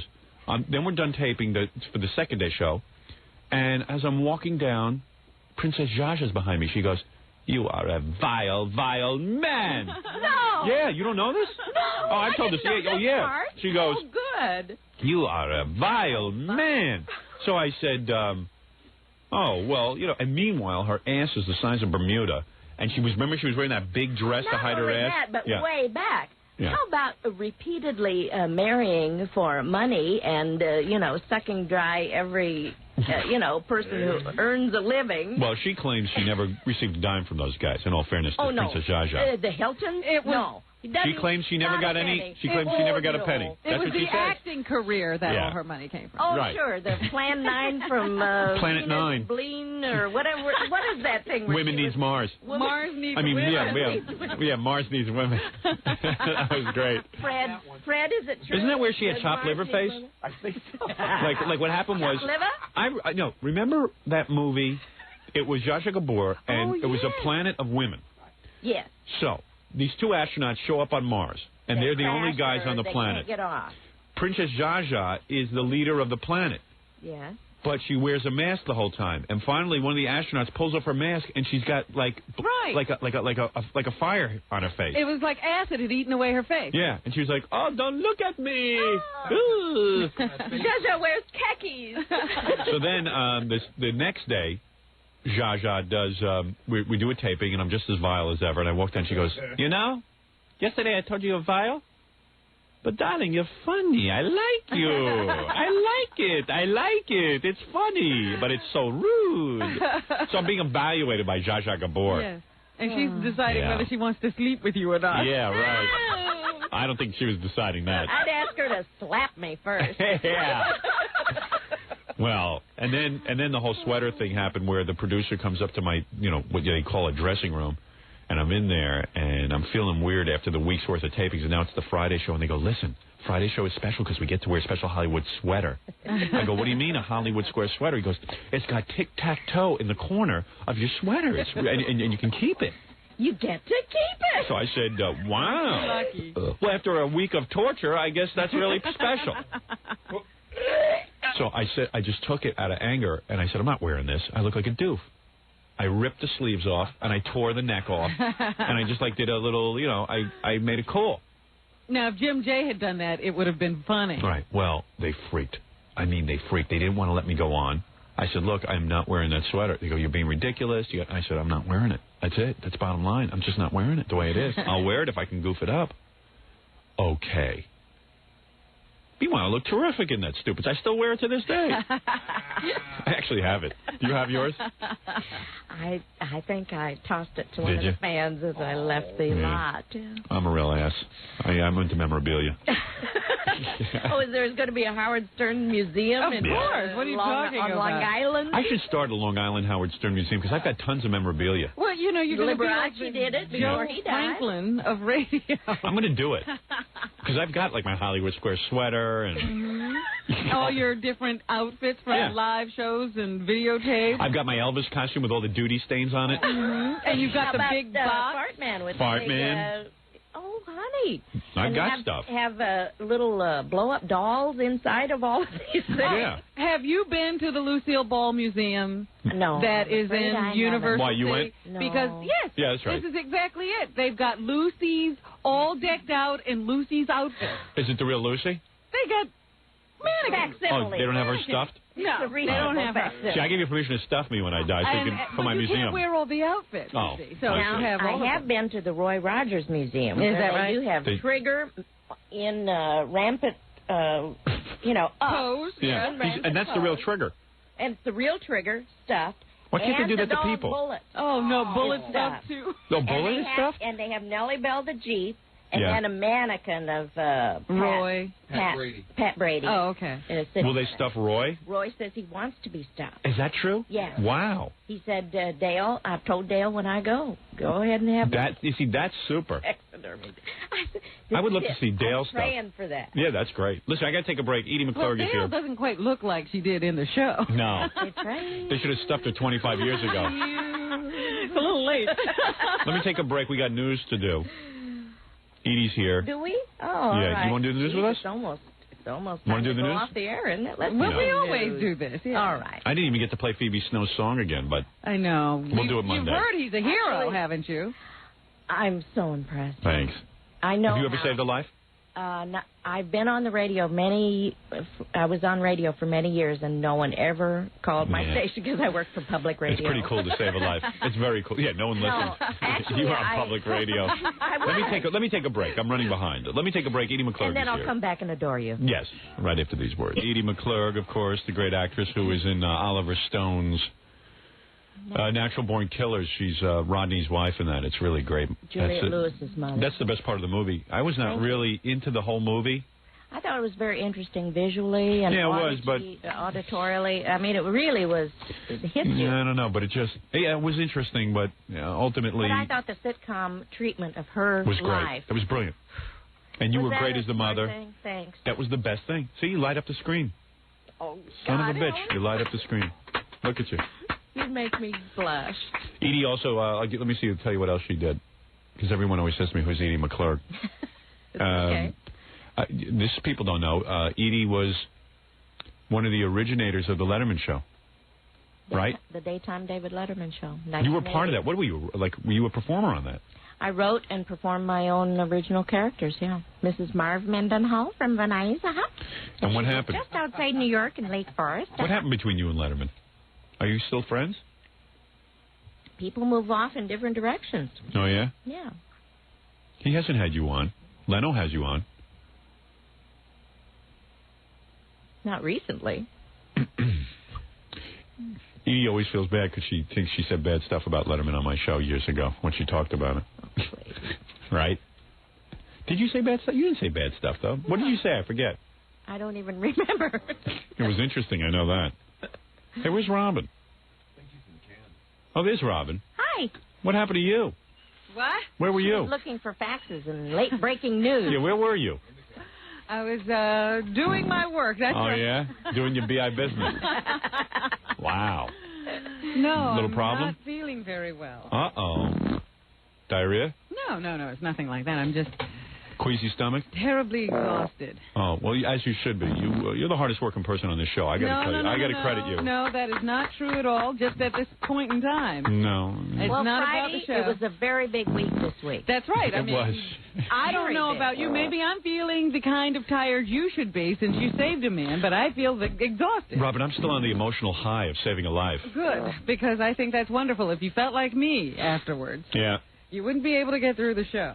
And by the way, my compliments to the E! Crew on this television show we did with the reenactment of the guy jumping off the bridge. One of the funniest things I've ever seen. When is that going to be on? That was on last night. Oh, Will it yeah. be on at 8 o'clock tonight? No, it was on 8 o'clock last night, and it was 11 o'clock the night before. Oh, I got to get a copy of it because I didn't get it. It's killer. It's killer. John Sanchez plays... When you're traveling, you don't get to see this. It's going to be repeated in a Power Hour this weekend. Oh, is it? 10 to 11. Okay, can you get on mic when you talk? What are you, a retard? Go ahead. What? Power Hour. Yeah. This Saturday. Part 1, which is the reenactment. You shot that whole thing, right, Scott? Yeah. John Sanchez is a good actor. Pretty good, huh? I'm considering him for a role. Are you? What was that? What kind of a role? Because Edie could play it, too. In the hay? Edie could play a... I'm not making a movie. Edie could play a Puerto Rican man. No, I could play Helen Trimble. You sure could. Absolutely. You'd be fantastic. Absolutely. No, don't. Don't jump. Howard, I'm here. And Part 2, which is the press conference, would be at 10:30.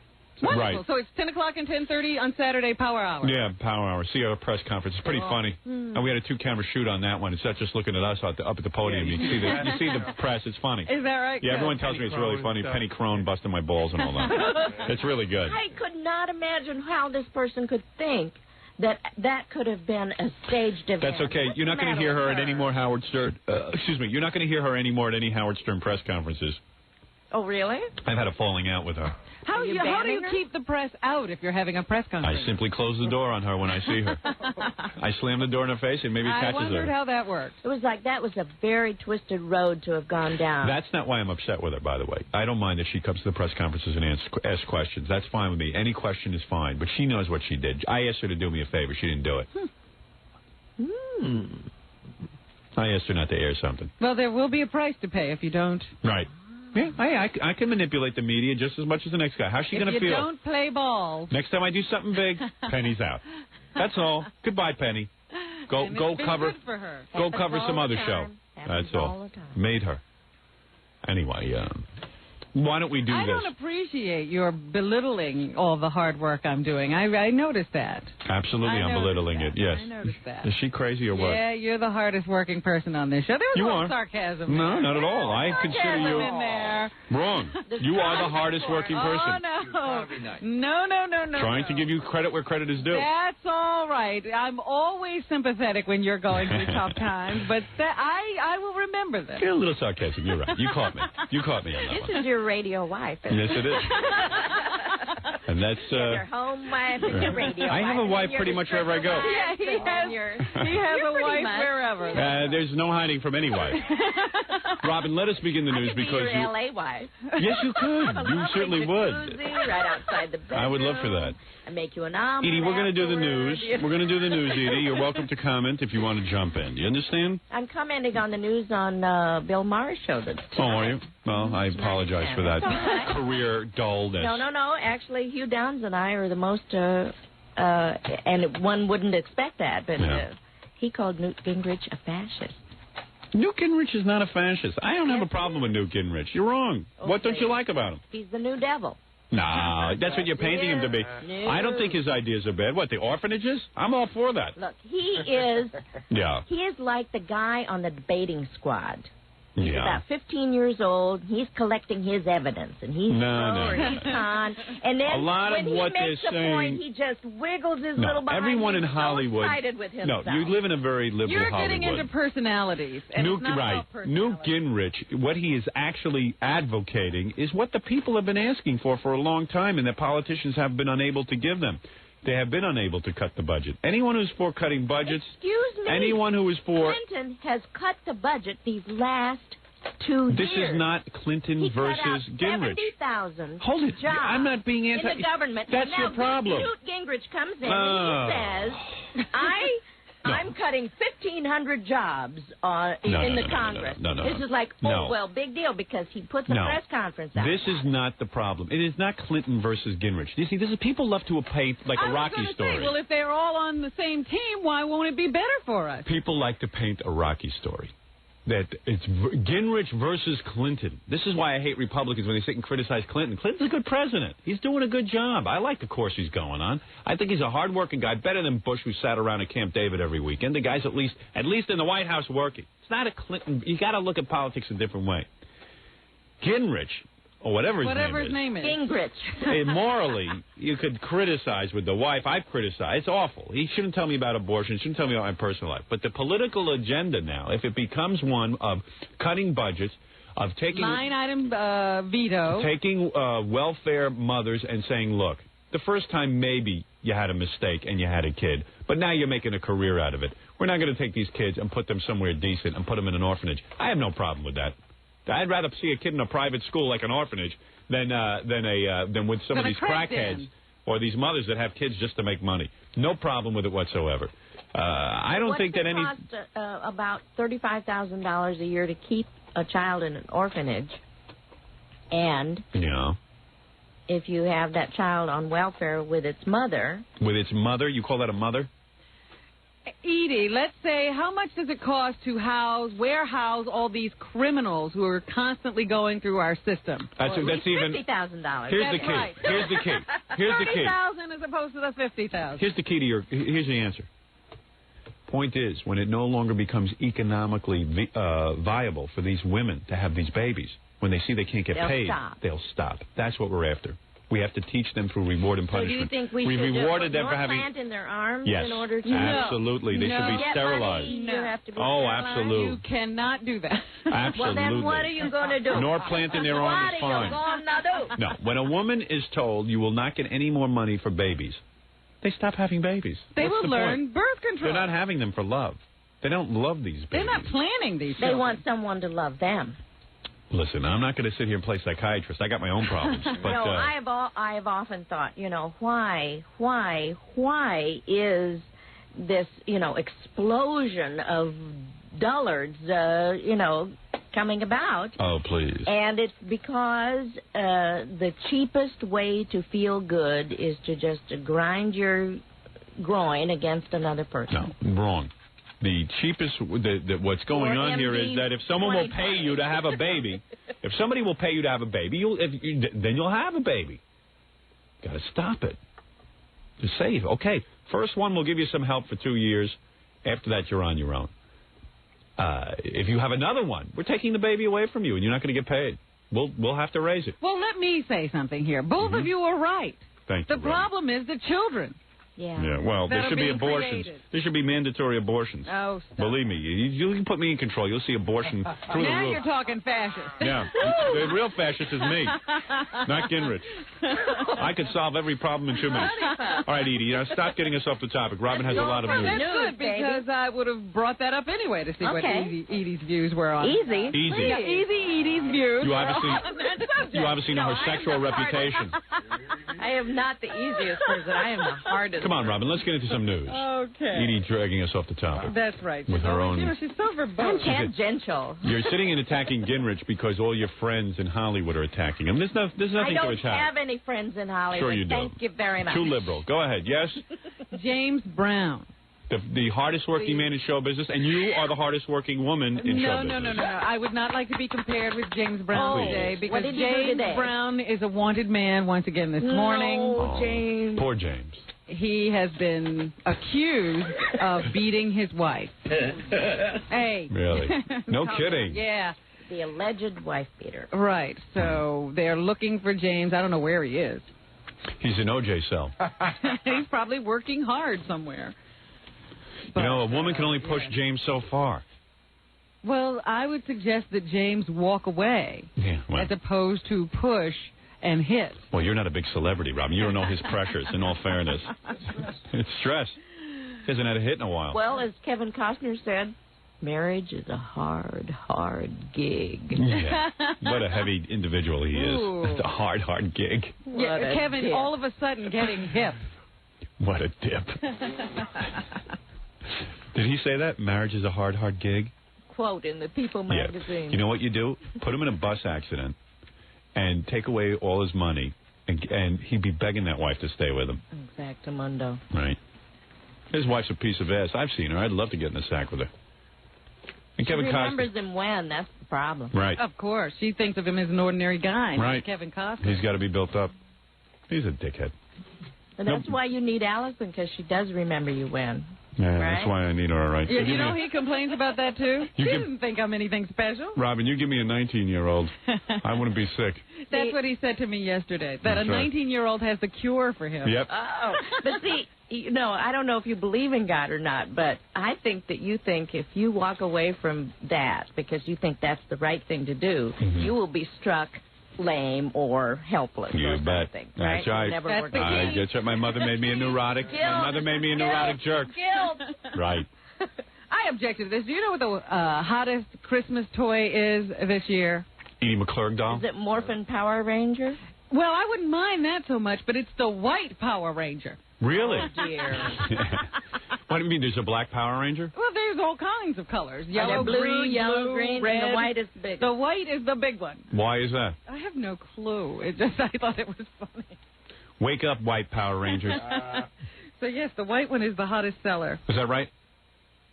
Wow. I'm sure if they tested psychologically, you know, and no, on the TV show, I wrong. Respond, you know, see, this is the problem. Everybody sees things in terms of race. Let me say something. On the TV show, from what I understand, the white one has some sort of special powers that the other one doesn't. Well, why'd they get the white one? Because there's more white people live in America.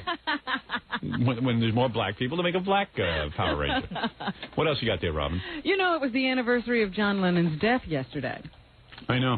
And, of course... Did Yoko run around in the park again? I guess she did, because they usually have those people, I won't call them names, people, fans, who gather every year at the little mosaic there at Strawberry Field and Central Park, and they say the crowds are getting smaller and smaller each year. This was the 14th anniversary of his death. Wow. But there's some old people who knew John Lennon when he was alive, or knew his music when he was alive. And old people? Excuse me. And there were younger people who couldn't have possibly heard him while he was living, who are now becoming fans. Right. And they're showing up there, too. So a group of old and young people commemorating the murder of John Lennon. The most fun Robin and I ever had, I think, was watching the videotape of Yoko running. She does this weird thing where she wants to be a part of the celebration because she thinks she's supposed to. So she runs out of the Dakota with no coat on. So you know she's not staying long because it's December. Yeah. She runs over, runs into the square, like runs around in a circle almost, waves hello to these, oddballs that hang around, and then runs right back to the Dakota. So we sent Stuttering John there to, videotape and ask her questions. As he was trying to interview her, she kept running. Yes, she doesn't even look. She just keeps those eyes straight forward and runs. And those big wraparound sunglasses. And the whole crowd in the park follows her. Oh, yipes. It's incredible. It's pretty scary. It's the Yoko dance. Is Yoko it dance. To keep good favor with these people in order to... I think she's playing the widow role. Yeah. Yeah. Because she's got all the dough. Yeah, all my Give Beatles a little money. to Julian, Yeah, how about that, Yoko? Be a little gracious. Go ahead, Robin. This is going to slay you. An upstate woman who tumbled off of a toilet at a McDonald's restaurant is suing for $600,000. Why not go for more? Why not go for $80 million? I think they thought about what had happened to her, and they decided this was a $600,000 case. I love this guy who James Garner hit, the Mexican. I love this guy. This all ties together. This guy, saw him on TV. He's not savvy in the ways of this country about lawsuits. He walked off into the street, didn't look, and James Garner hit him with his car while he was filming a thing. Oh, James Garner should have his license taken away anyway because I just think he's too old to drive. But aside from that... He should be tested, I think. Yeah, James Garner is a despicable human being. I find him offensive. Why? Oh, he's just so hideous. And... I don't want to get into a James Garner rap, but I just find him nothing. Awful, awful actor. And offensive when I see him interviewed on these shows. He said something about you? Of course. Oh. Why else would he hate him? Yeah, I hate him. Anyway, listen, I save lives. I don't go around hitting people in cars. Anyway, well, let me my point is this what Mexican... To the woman? But let me just make my point. The Mexican... He gets there, he goes, they interview him, they go, I was silly, I did not see the car. I did not took the wave. Well, every lawyer probably left the room. The Sharks were out, they could have had a big lawsuit. I read about... And when they said to him, he's a television actor, he said, I don't care, I'm really sorry because I shouldn't, it doesn't matter to him that it's an actor or, a bread Was he baker. hurt? He had to go to the hospital. I don't think he was seriously injured, but he certainly was being interviewed in the hospital. No. He says it was my fault. I should have looked both ways. What happened in this country is that, because he's from Mexico, you don't know, he can barely speak English. We've abdicated all responsibility for personal behavior. Yeah. If I get burnt or if I fall off the toilet, it's your fault. Right.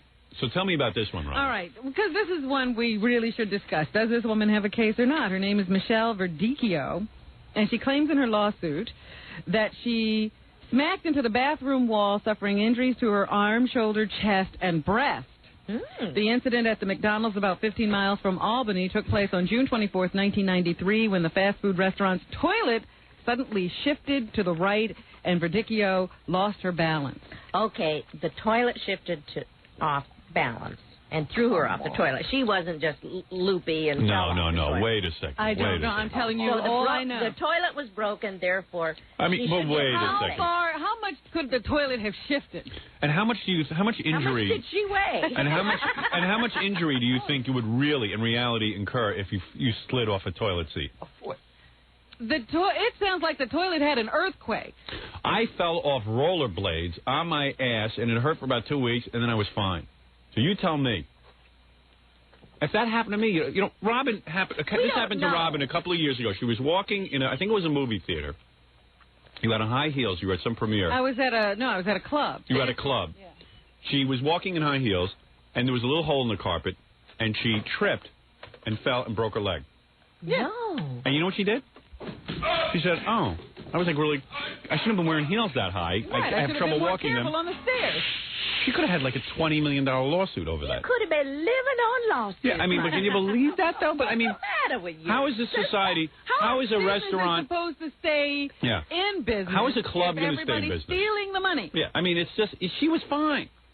She broke her leg. She broke her leg. A hole in the carpet. Yeah, but you don't think there were holes in the carpet? You mean to tell me we're all predators? If there's a hole in the carpet, we're going to hold somebody responsible?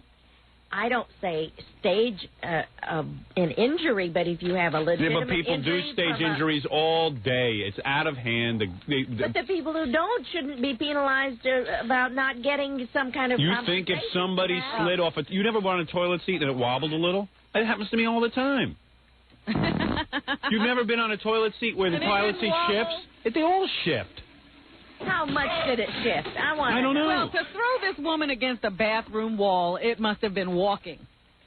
How do you know it even threw her off into a wall? I'm just telling you what her claim is. Her arm and I'm not saying it didn't happen, by the way, Edie. I'm just saying that we've become so litigious and such predators on each other.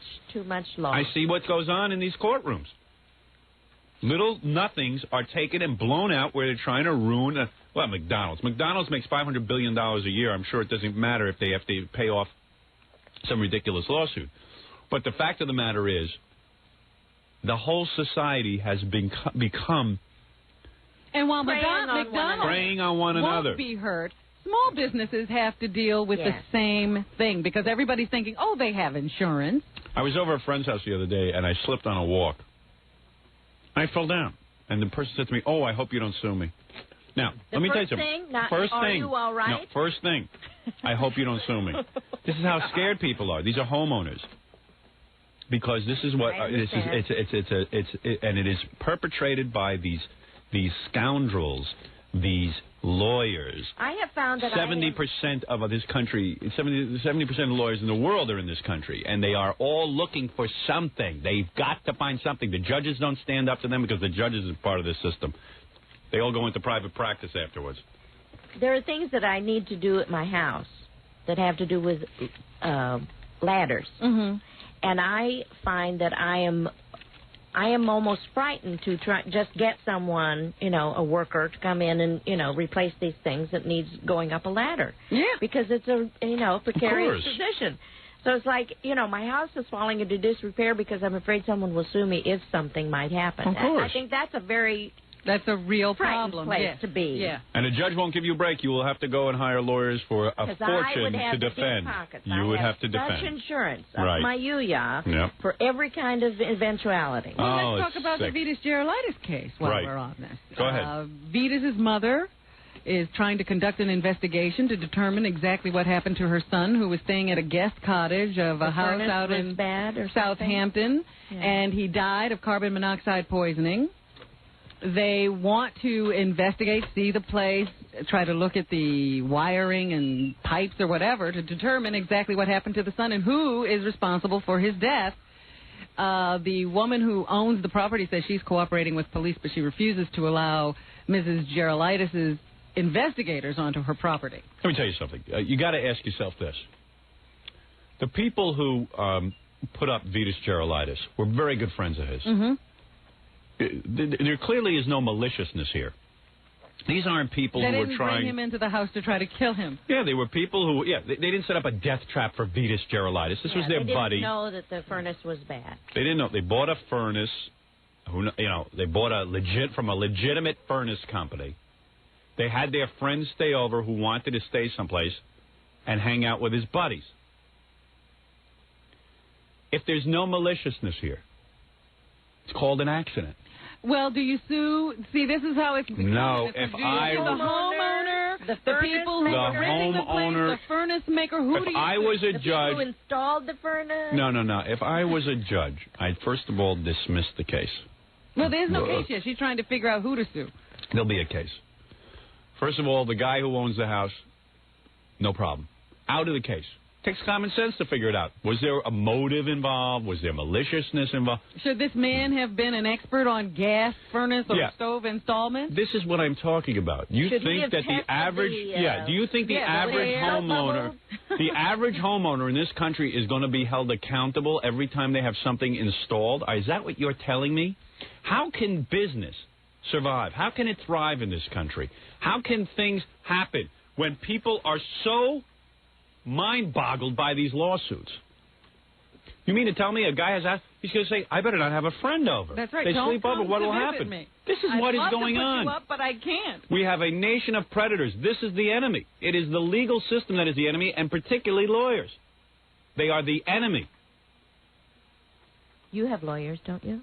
I have very good lawyers. You have to have to protect you from the others. Of course. So do I. Of course I have lawyers. There are a few honest ones, and I happen to find a few of them. There's a couple more out there. I just haven't found them yet. Tom Rowan's a great You're guy. going to hire them all. Yeah. Darryl Strawberry's having a problem now. He was indicted by the U.S. Attorney's Office because they say he's been hiding income from them from these autograph signing sessions that baseball players do. They should lock him up for 20 years. No. Yes, he played for the San Francisco Giants. Oh, he does? This past year, yeah. Let me say now something. they're on strike. This is the most wonderful news because I am so tired of paying every damn tax that I have to pay. I love when they grab these tax cheats. Well, it's interesting because what they say is that Darryl refused to allow these people who run these collectors showcases to pay him with a check. He always wanted cash. Of course. And they're saying that he probably pocketed somewhere short of $1 million that he did not declare to the IRS. That buys a lot of blow. Oh, gee. Well, let me say something. He says that problem's all cleared up. I got to tell you something. This is great because it drives me nuts. This is why our taxes are so high. There's such an underground economy. Now, this guy's such a dope. He doesn't realize when you're paid in cash by one of these companies, they keep records of it. Not only that, everybody sees you there. Yeah. It's not like you're doing this in secret. Yeah, they know you're there. They know you're being paid. But you know what it is? It's, hey, man, it's chump change. It's only $15,000. Well, he had an agent who was in on it, too, with him. They charged both Darryl and the agent, this Eric Goldschmidt, with trying to hide this money from the IRS. Well, the both of them should go to jail. And they say that Darryl's not the only one who is doing this.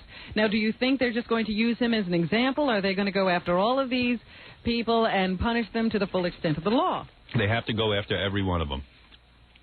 Because what I've been hearing is that they think a high-profile, but a high-profile person like Darryl will get everybody else into line. If you start saying, well, look, what we did to Darryl, everybody else will say, look, I don't want to be Darryl Strawberry, let me start declaring. Right.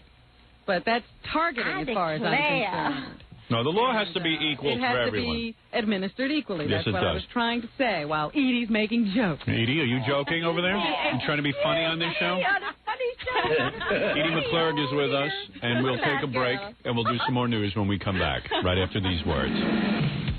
97.1 The Eagle. I'm going to work on it. We're going to get you that for a Christmas present. Don't wait too long. Wait for the 12th of never, right? 12th of never. Yeah. That's the same date I'm going to have sex with my wife. She told me. Anyway, Robin, we were in the news. We're here with Edie. Edie McClurg, of course, good friend of the show, star of Oliver Stone's movie Natural Born Killers. Yep. What else is in the news? Well, Howard, a federal judge says a hospital in Philadelphia is all right in banning an HIV-infected surgeon from operating rooms unless patients are told that the doctor has this condition. Well, thank God for common sense. Who said that, a judge? Yes, a judge. Announce his name. James McGeer Kelly. James McGeer Kelly is one of the few judges in this country that has any kind of sanity. He decided that the doctor posed a direct threat, even though minimal, to his patients, and that the patient had the right to know. Well, think about it. There's a surgeon. He's got a scalpel in his hand. Right. He's digging in your insides where your blood is. Yeah. He happens to nick his own finger, even through double glove. And you're dead. You're dead. Right. Mm-hmm. No, it's got to be explained up front, and it's a sad thing that the surgeon's career will probably be over. He could do something else. He's got a medical degree. Believe me, if he can't do something, nobody can. But we have a problem in this country. Why he has to operate, I don't know. We have a black plague going on. He could go out and treat HIV people in their homes. Absolutely. There you go. Serve Meals on Wheels. Threat to anybody else. He could give Meals on Wheels. Yes, he could. That's a great program. Well, he could be a doctor to them. Or serve the Meals on Wheels if nobody needs any help. Thank you. The movie Disclosure with Michael Douglas and Demi Moore opens today, getting decent reviews in the papers. They say that Michael Douglas does a fine job and that the characters propel the story along. But in the paper, in the Post today, they also say that the man who penned the book on which the movie is based is facing a sexual harassment suit. You understand that the plot of the movie... Yes, the plot of the movie is that a man is sexually harassed on his job by a woman.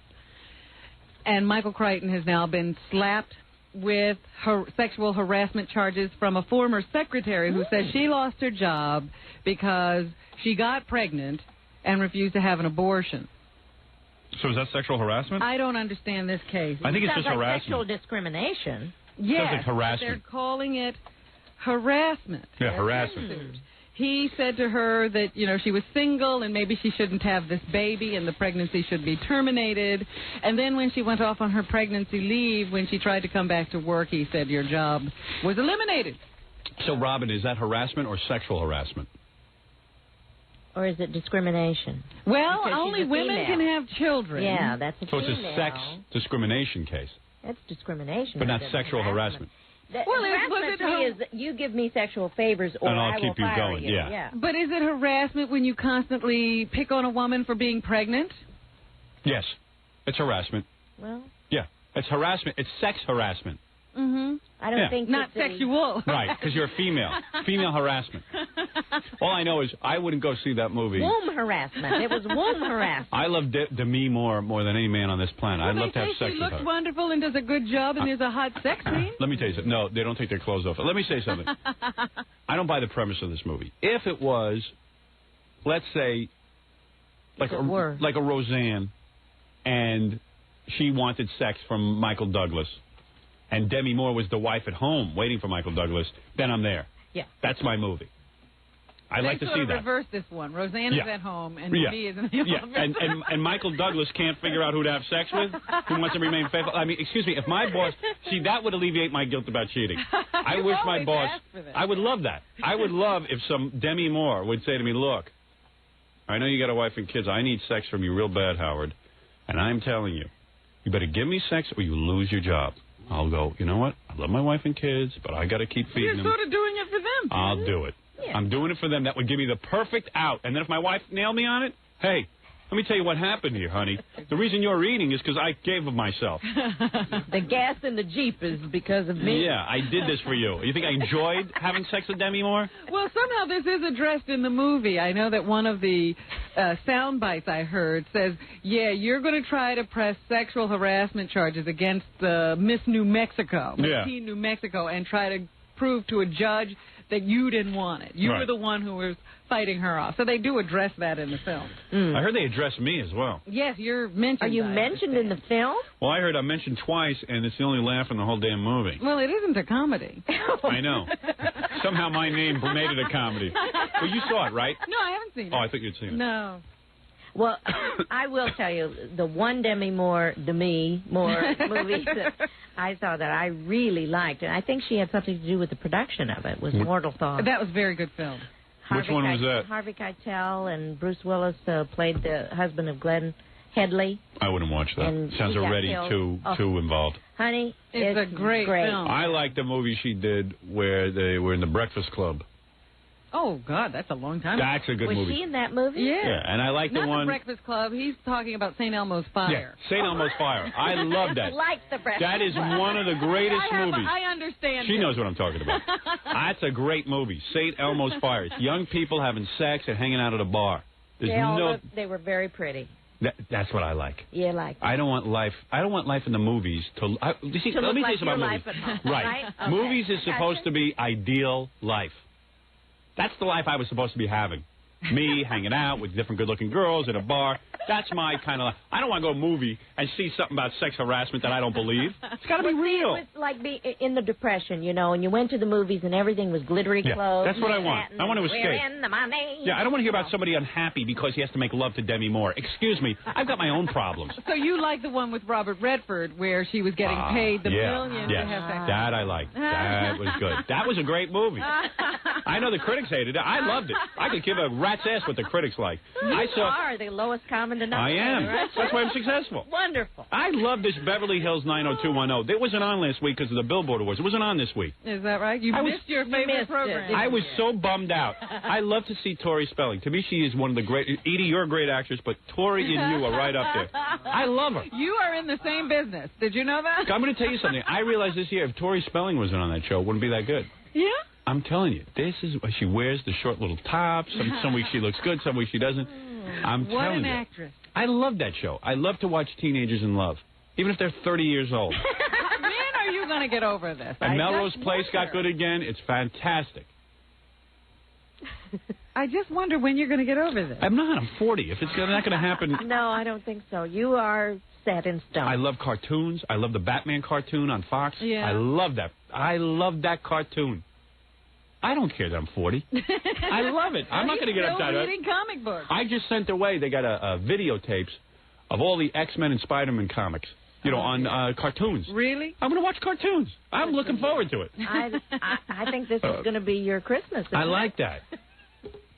I'm going to be on a cartoon.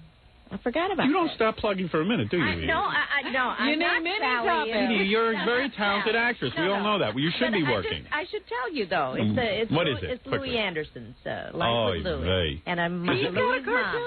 Yeah, it's going to be on Fox. It's a cartoon to depress children. Yes, he's whining. No, it's very funny. Hi, my name is Louis the cartoon. My dad yelled at me a lot and drank, and now I'm a mess. Does his dad drink in the cartoon? Yeah, and I'm overweight, and I can't seem to get that under control. Gee, what a great cartoon.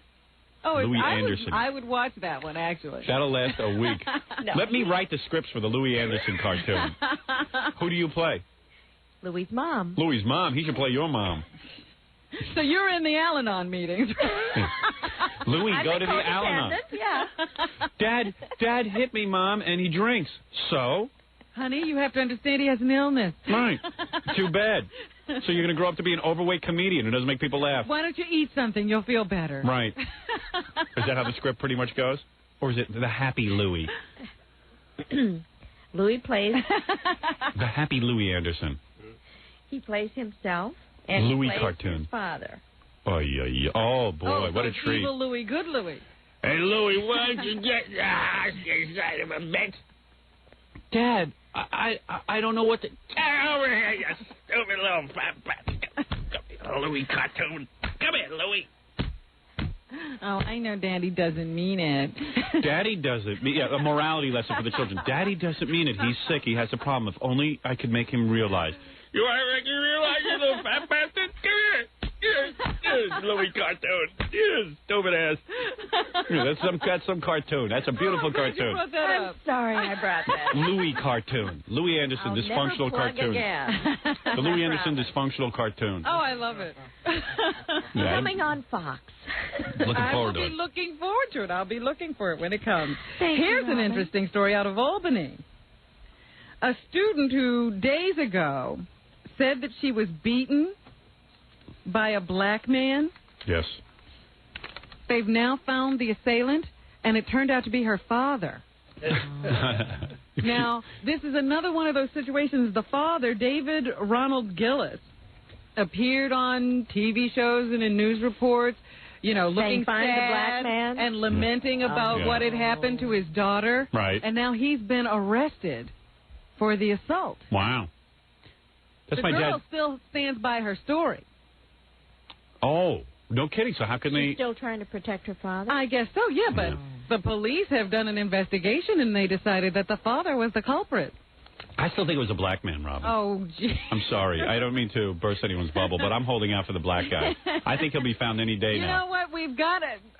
Black people have to be committing some of these crimes. I'm sure there are plenty of black people who have beaten up white women somewhere in the Albany area, and they should be arrested. I don't say it's this particular case, but...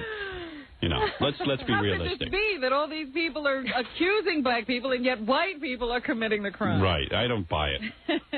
No, I don't. It's a fluke. They're not going to pull the wool over your eyes. No, I'm saying arrest a lot of black people anyway.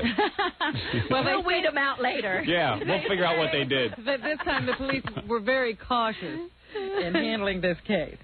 Are you plugged in, Fred? No. Yeah. Sorry. Oh, okay. Let me see. I just got to get through all this stuff. I Go can't ahead. do every story. It's Friday. Let's finish up. Why? I'm in no rush. The gays are, ending the year. There's always these lists at the end of the year, and the gays are ending their year, too. It's at the end of the gay year. The best dressed gays? There's a magazine called Genre, and they put out a list of men we love and another of women we'd sleep with if we were straight. And they also put out a... Well, don't do us any favors. a list of all the 10 men they really are frightened of. The 10 men who really scare us. Is Howard honest? No, I was shocked you didn't make this list. Well, you should. No gay guys are attracted to me. I never get picked up by a gay guy. But you don't even scare them. I look like a big pussy. I'm telling you, gay guys can beat me up. Look at who they're afraid of. Who? Alan Alda. What? I'm shocked by this list. Billy Ray Cyrus, James Carville, Bryant Gumbel. Oh, what magazine is that? Tom Arnold. It's a gay magazine. No, first of all, I don't believe it. Mickey Rourke, Fabio, Spike Lee, and David Copperfield. Oh, for God's sake. Robin. Spike Lee, anybody but afraid of Every Spike day, Lee? Robin does another story about a different gay magazine. And I'm going to tell you something. There's not enough gays to support all these magazines. You know what? The regular mainstream magazines can't get any support. How is there so many gay magazines? It's absurd. They're proliferating. Don't pay attention to that. Suzanne Summers, we have to say goodbye. Funny Girls are her. Her talk show has been canceled. Well, who would have thought that would happen? Who would have thought Suzanne Summers' show would be disappointed. Weren't you booked on that show? I waited every day for that to come I know you're a big fan of that show. Kathy Lee Gifford is going to be interviewed on a segment of Dateline tonight. Oh. And in this interview, she says to Jane Pauley, I think, that she once almost walked off the morning show or live with Regis and Kathy Lee. Why? Why? Because they had booked Mark DiCarlo, the man who was the host of Studs, that TV show where people were matched up on dates and then they came back and talked about it. Right. Oh, that was such a Kathy Lee thing. thought that was horrible. She was opposed to him coming on the show because they were promoting promiscuity at a time when AIDS was running rampant through the country. And what about the fact that she is married to a guy who dumped 2 wives and families? That's okay. There's no TV show about that. Oh, she is a despicable human being. She is despicable. She's a hypocrite, and she's everything that's wrong with show business. That's why I'm proud to say I'm barely in show business. Thank you. Do you know she has another Christmas special this year? Christmas? Oh. Why didn't she make a Christmas special? First of all, why doesn't she make a Hanukkah special? Yeah. First of all, she's Jewish. Stop with all the Christmas. Christmas. Her name, you know her name is, Robin, you don't even know this, Kathy Lee Epstein. I do know that. Well, I was just trying to look smart. No, she's a hypocrite. So is she half Jewish? Of course. And you're half Jewish? Of course. Can't lie about these things. Got to tell the truth. The most exciting news of the year to me. Edie got another cartoon? No. What? Jerry Lewis is going to be on Broadway. Doing what? Oh, great. He's taking over the role of the devil in Damn Yankees after they take a hiatus. He's when a they genius. come back up, he's going to be rehearsing the whole time they're down. And I can't wait to see Jerry Lewis play the devil on Broadway. Oh, he'll be brilliant. He'll be as brilliant as he was in that last Billy Crystal movie. He had a little cameo in that. Are we talking over the top? Yeah. He takes the devil and makes him so wild. In fact, the devil at one point takes a cigarette and eats it. And then he goes over on his ankles. Right. Yes, right, and puts 2 cigarettes in his mouth. And a whole bunch of greasy stuff on his head. Yeah, the devil has an oil slick in his head, and he lights his head on fire. So I can't wait. I'm getting my tickets now. Yeah? Stuttering John's on his way over to the theater to interview him. And that's what's happening. Robin, once again, beautiful job for the week. Edie, you what a are... week, Howard. You, what a yes, week. we had a big week. We had a big week here on the show. I hope you go home this weekend and reflect. And you get rewarded physically. Well, maybe I think you have a better chance of reflecting. No, I will be rewarded physically except by my own hand.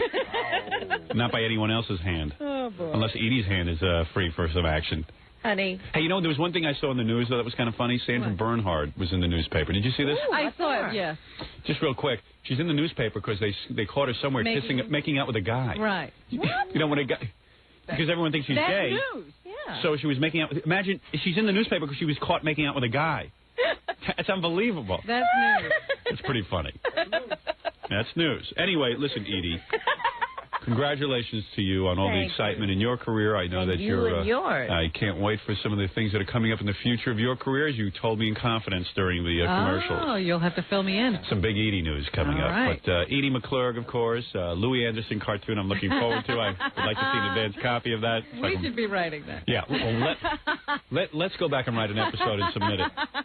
But Edie, congratulations to you. Robin, I will see you on Monday. We can't avoid it. And gee, hey, do you want to play the Phoebe Snow thing? I'd love to hear that. Yeah.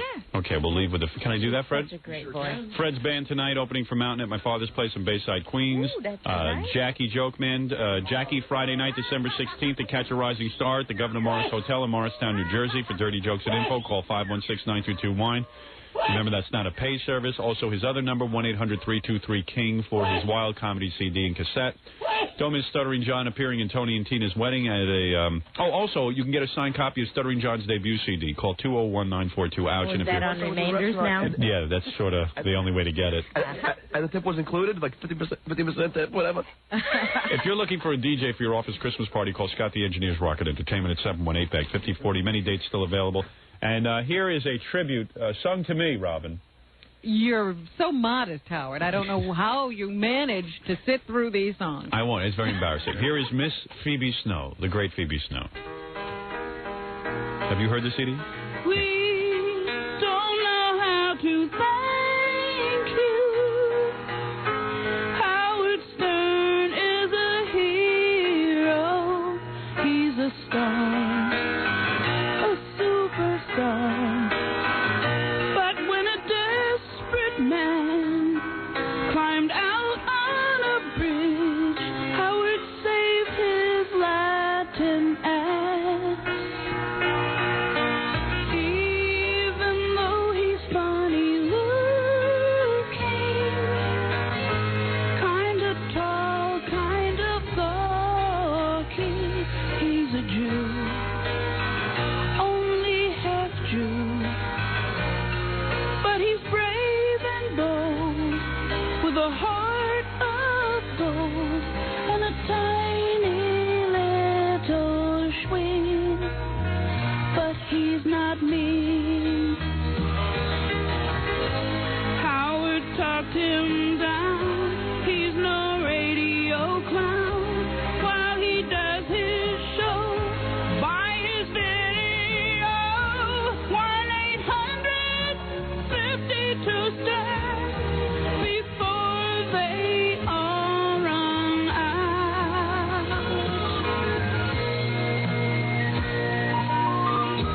Don't you think it's so peculiar?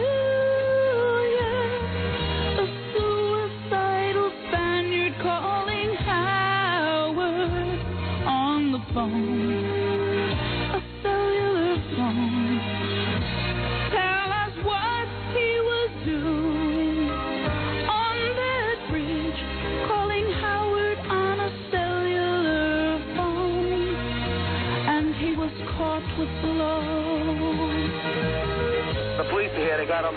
handcuffs now. They got him in handcuffs? Good. That's all I was doing. Once again, I kept him on the line until he jumped. You did. I was listening. Yeah, I'm good. And the lady stopped and we got him. Ooh, I'm a hero. Call the newspapers, Gary. 1-800-52-STERN before they all run out. Before they all run out.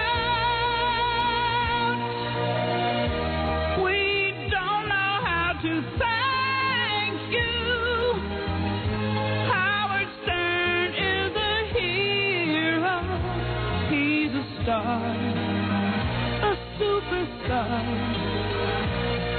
When a desperate man climbed on a bridge, Howard saved a Latin ass.